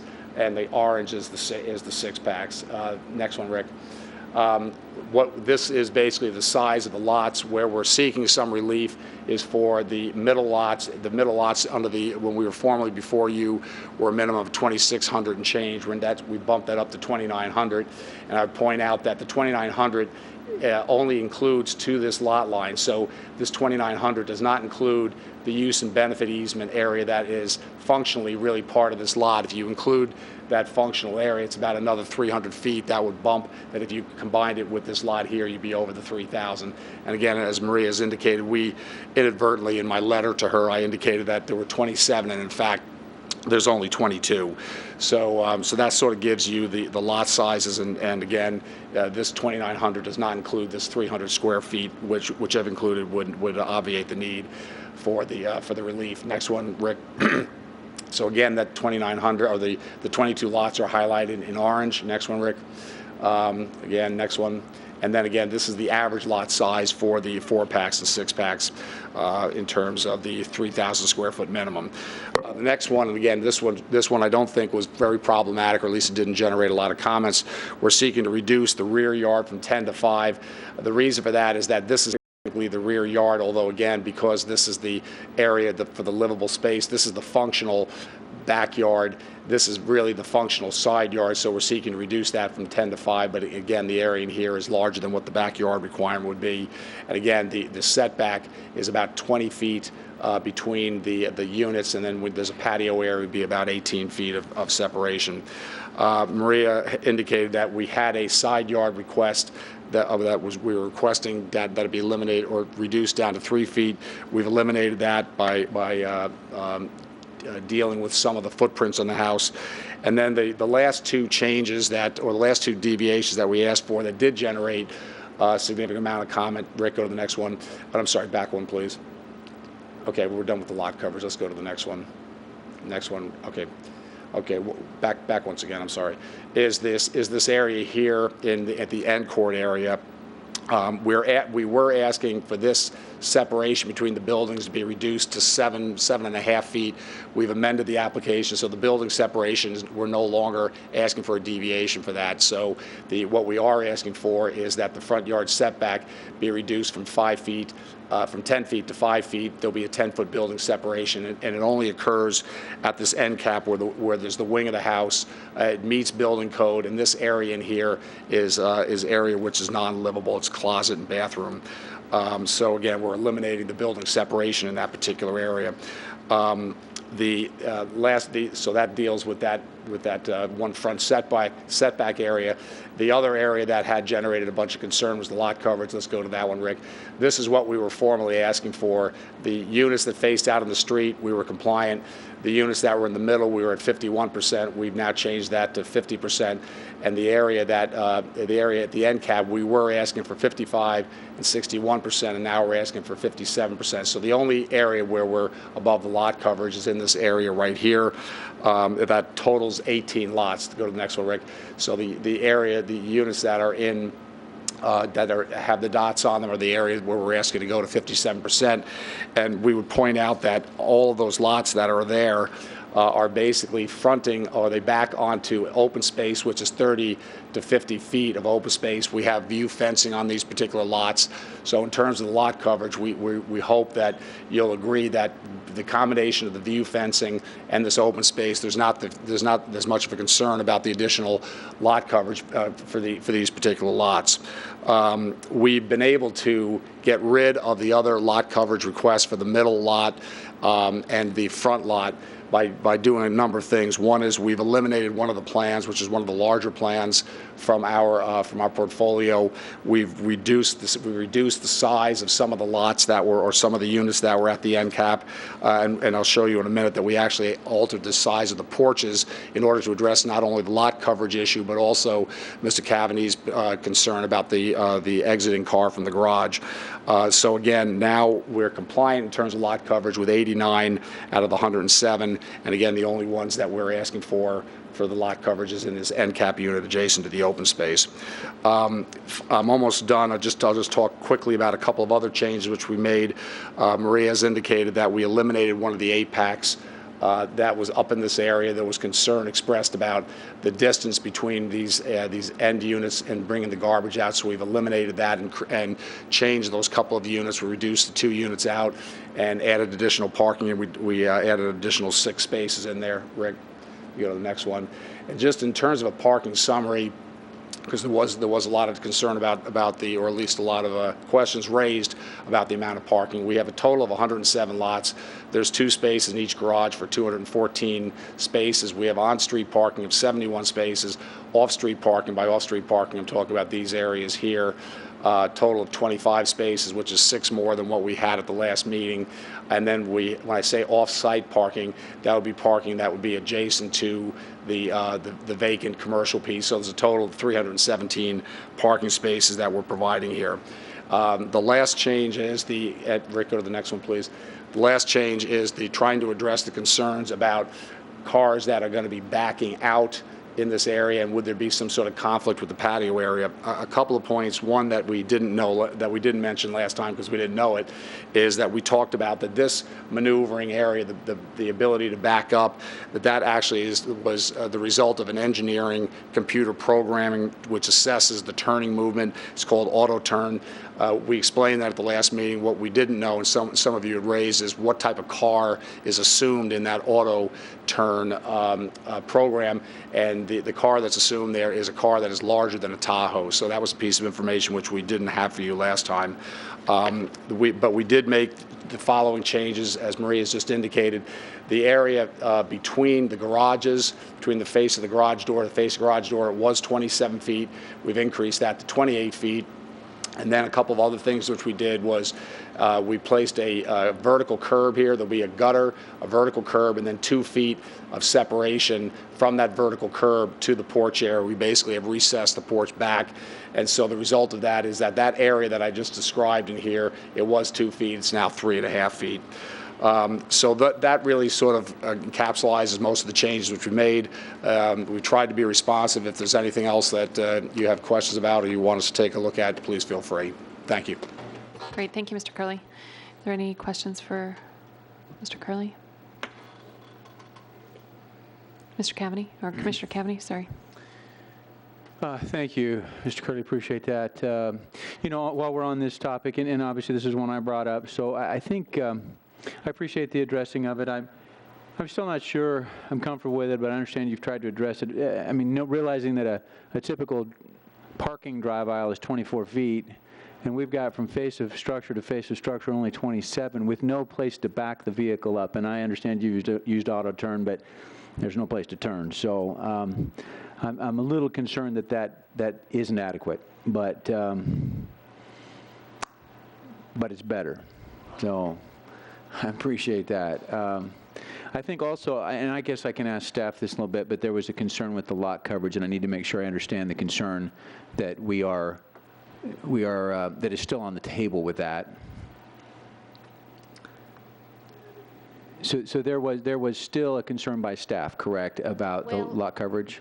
Madam Chair, Commissioner Cavaney, staff took as a reference that within the Gateway Character area, there is another master plan, the Cooley Station, where the single-family detached zoning district has been already granted up to 55% coverage in smaller lots than this. So we use that as a point of reference to you. The applicants certainly have made a good explanation about the usage of the footprint, and they have reduced it already from the point they started. but our recommendation to you is based on what has been approved within the same character area in a different PAD for the same zoning district. That is The lot coverage is okay, okay. And they are at what is their? 57. 57, and we're okay. We've done 55 before, we're okay with 57. Staff's okay with 57. Okay, good. That's what I needed to know. Thank you. Well, in the staff report, right, doesn't it say 55%?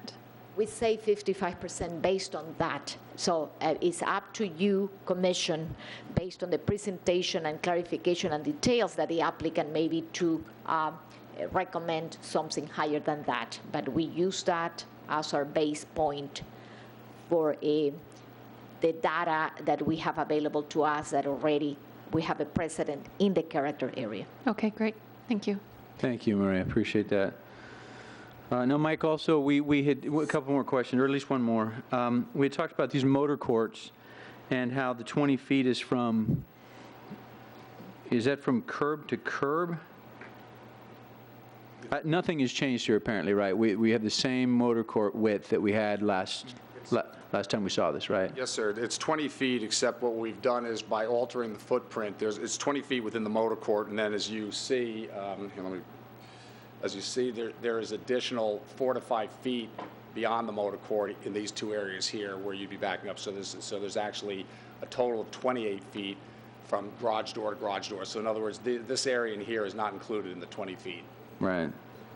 And I did want to say that the concerns or the issues that the Streets Department raised regarding sanitation, fire, we're in agreement with that. The one area which we had shown as parking, we thought that if the staff in the city wanted to have additional parking, we could provide it. We understand the reason why they don't want it. And in terms of the lot coverage, we'd like to have the 57%. We can get down to the 55% if we need to by altering the patio. The patio cover is about a little over 5%. So we can monkey around with the patio cover. Still provide larger than a patio cover than what the town requires. We don't want that to get in the way of moving this thing forward. Okay. All right. Back to the motor court, though. I guess my concern, and I realize that you have parking on the streets for guests and so forth. I think I'm reiterating the same concern I had last time, and that is that with a 20-foot wide drive aisle, cul-de-sac, whatever we want to call it, motor court, that if any one resident parks a car along that, it really restricts your passage to maybe, what, 10 or 11 feet at most. So I don't know, it really is going to be tight in there, and since there are only two-car garages, there's a high likelihood somebody's going to try to park cars along those motor courts. I mean, is this an issue in the other properties that you've mentioned are already in progress? It is not, Mr. Cavaney. I mean, I spent quite a bit of time talking about this issue with Irvine, and then it's also a condition which exists throughout this whole community. I mean, wherever you've got this drive aisle situation, which exists, it's obviously a different product, but the identical situation exists, identical dimensions throughout this area, and it could potentially be a problem. Yes, it could, but I think that the living conditions are such that you have a fairly tight-knit group of people who are living under the same circumstances, and obviously if someone is violating it, it's going to be made known to them loud and clear. So, and again, what we were hopeful for is that by increasing this distance, the additional foot, and by also pushing this back about another 1.5 to 2 feet, that does ease up the maneuvering ability beyond what we had shown at the last meeting. Okay. I appreciate the effort. I do. I recognize you've adjusted some things, and I appreciate that. So that's all for me. Thank you, Commissioner Sippel. Question, you had mentioned you scaled down you removed one of the models, the larger one. Yes, sir. Is that what was supposed to go on these end caps here?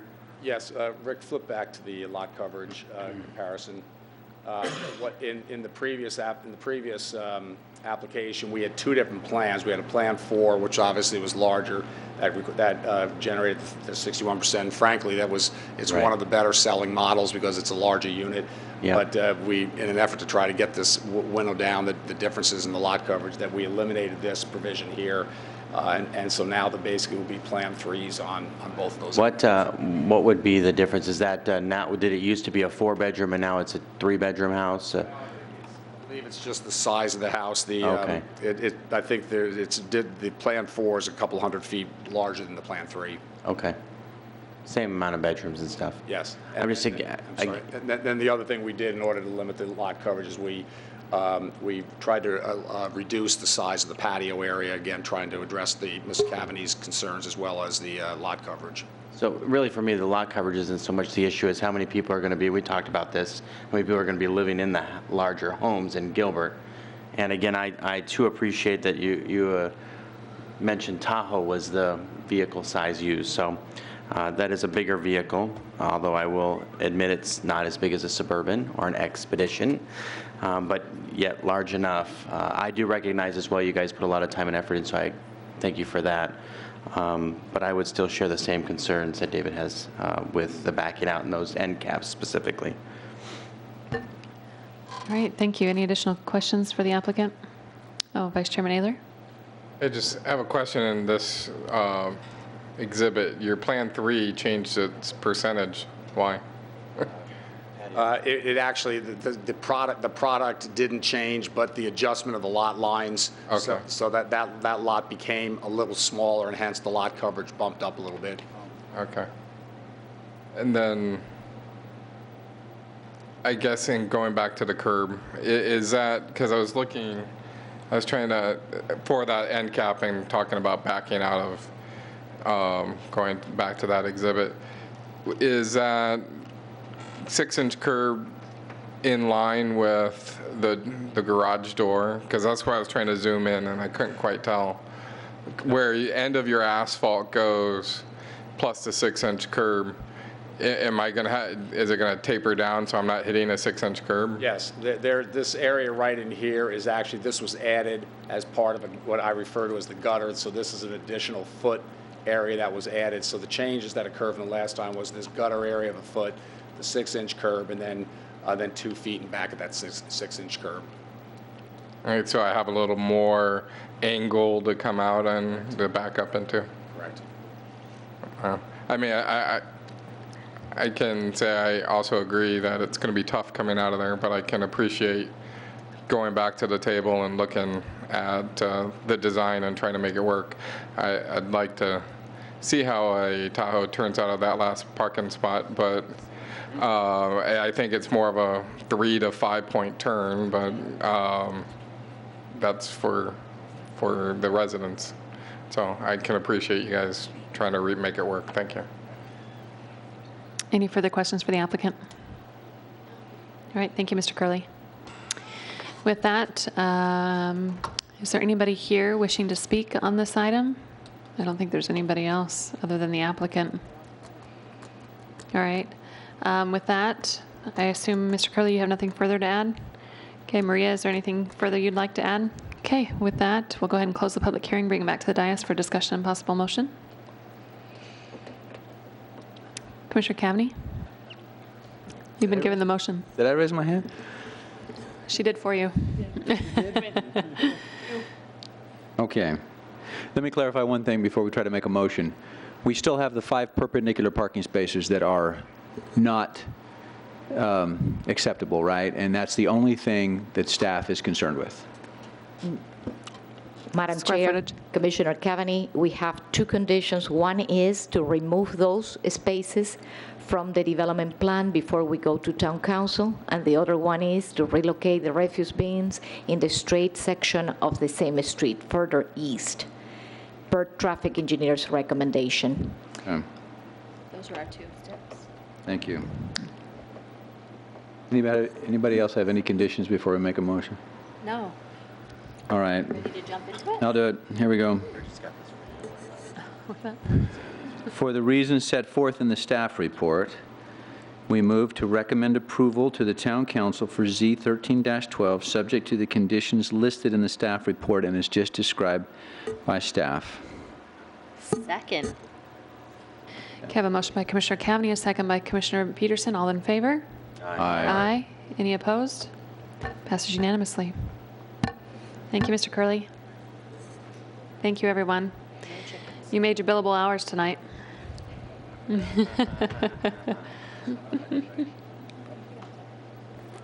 All right. Hold on just a second while I move some candy from my agenda here so I can read it. I think we're on to the administrative items. And with that, we're on to agenda item number 16, which are the minutes. Consider approval of the minutes of the study session and regular meeting of January 8th, 2014. Now that Commissioner Bianchi is gone, we are expecting Commissioner Sippel to step in his shoes. Whoever takes that seat. So Commissioner Sippel, do you see any changes that need to be made? Actually, Anthony gave me a call and told me what to share. And since my name was spelled correctly throughout, it looked fine to him. I didn't have anything. Fabulous. All right. Do I have a motion? Move to approve the minutes. Okay. Do I have a second? Second. I have a motion by Bridget Peterson, or Commissioner Peterson, a second by Commissioner Cavaney. All in favor? Aye. Any opposed? Passes unanimously. The air just kicked off, so I need to talk quieter. All right. Communications, report from the chairman and members of the commission on current events.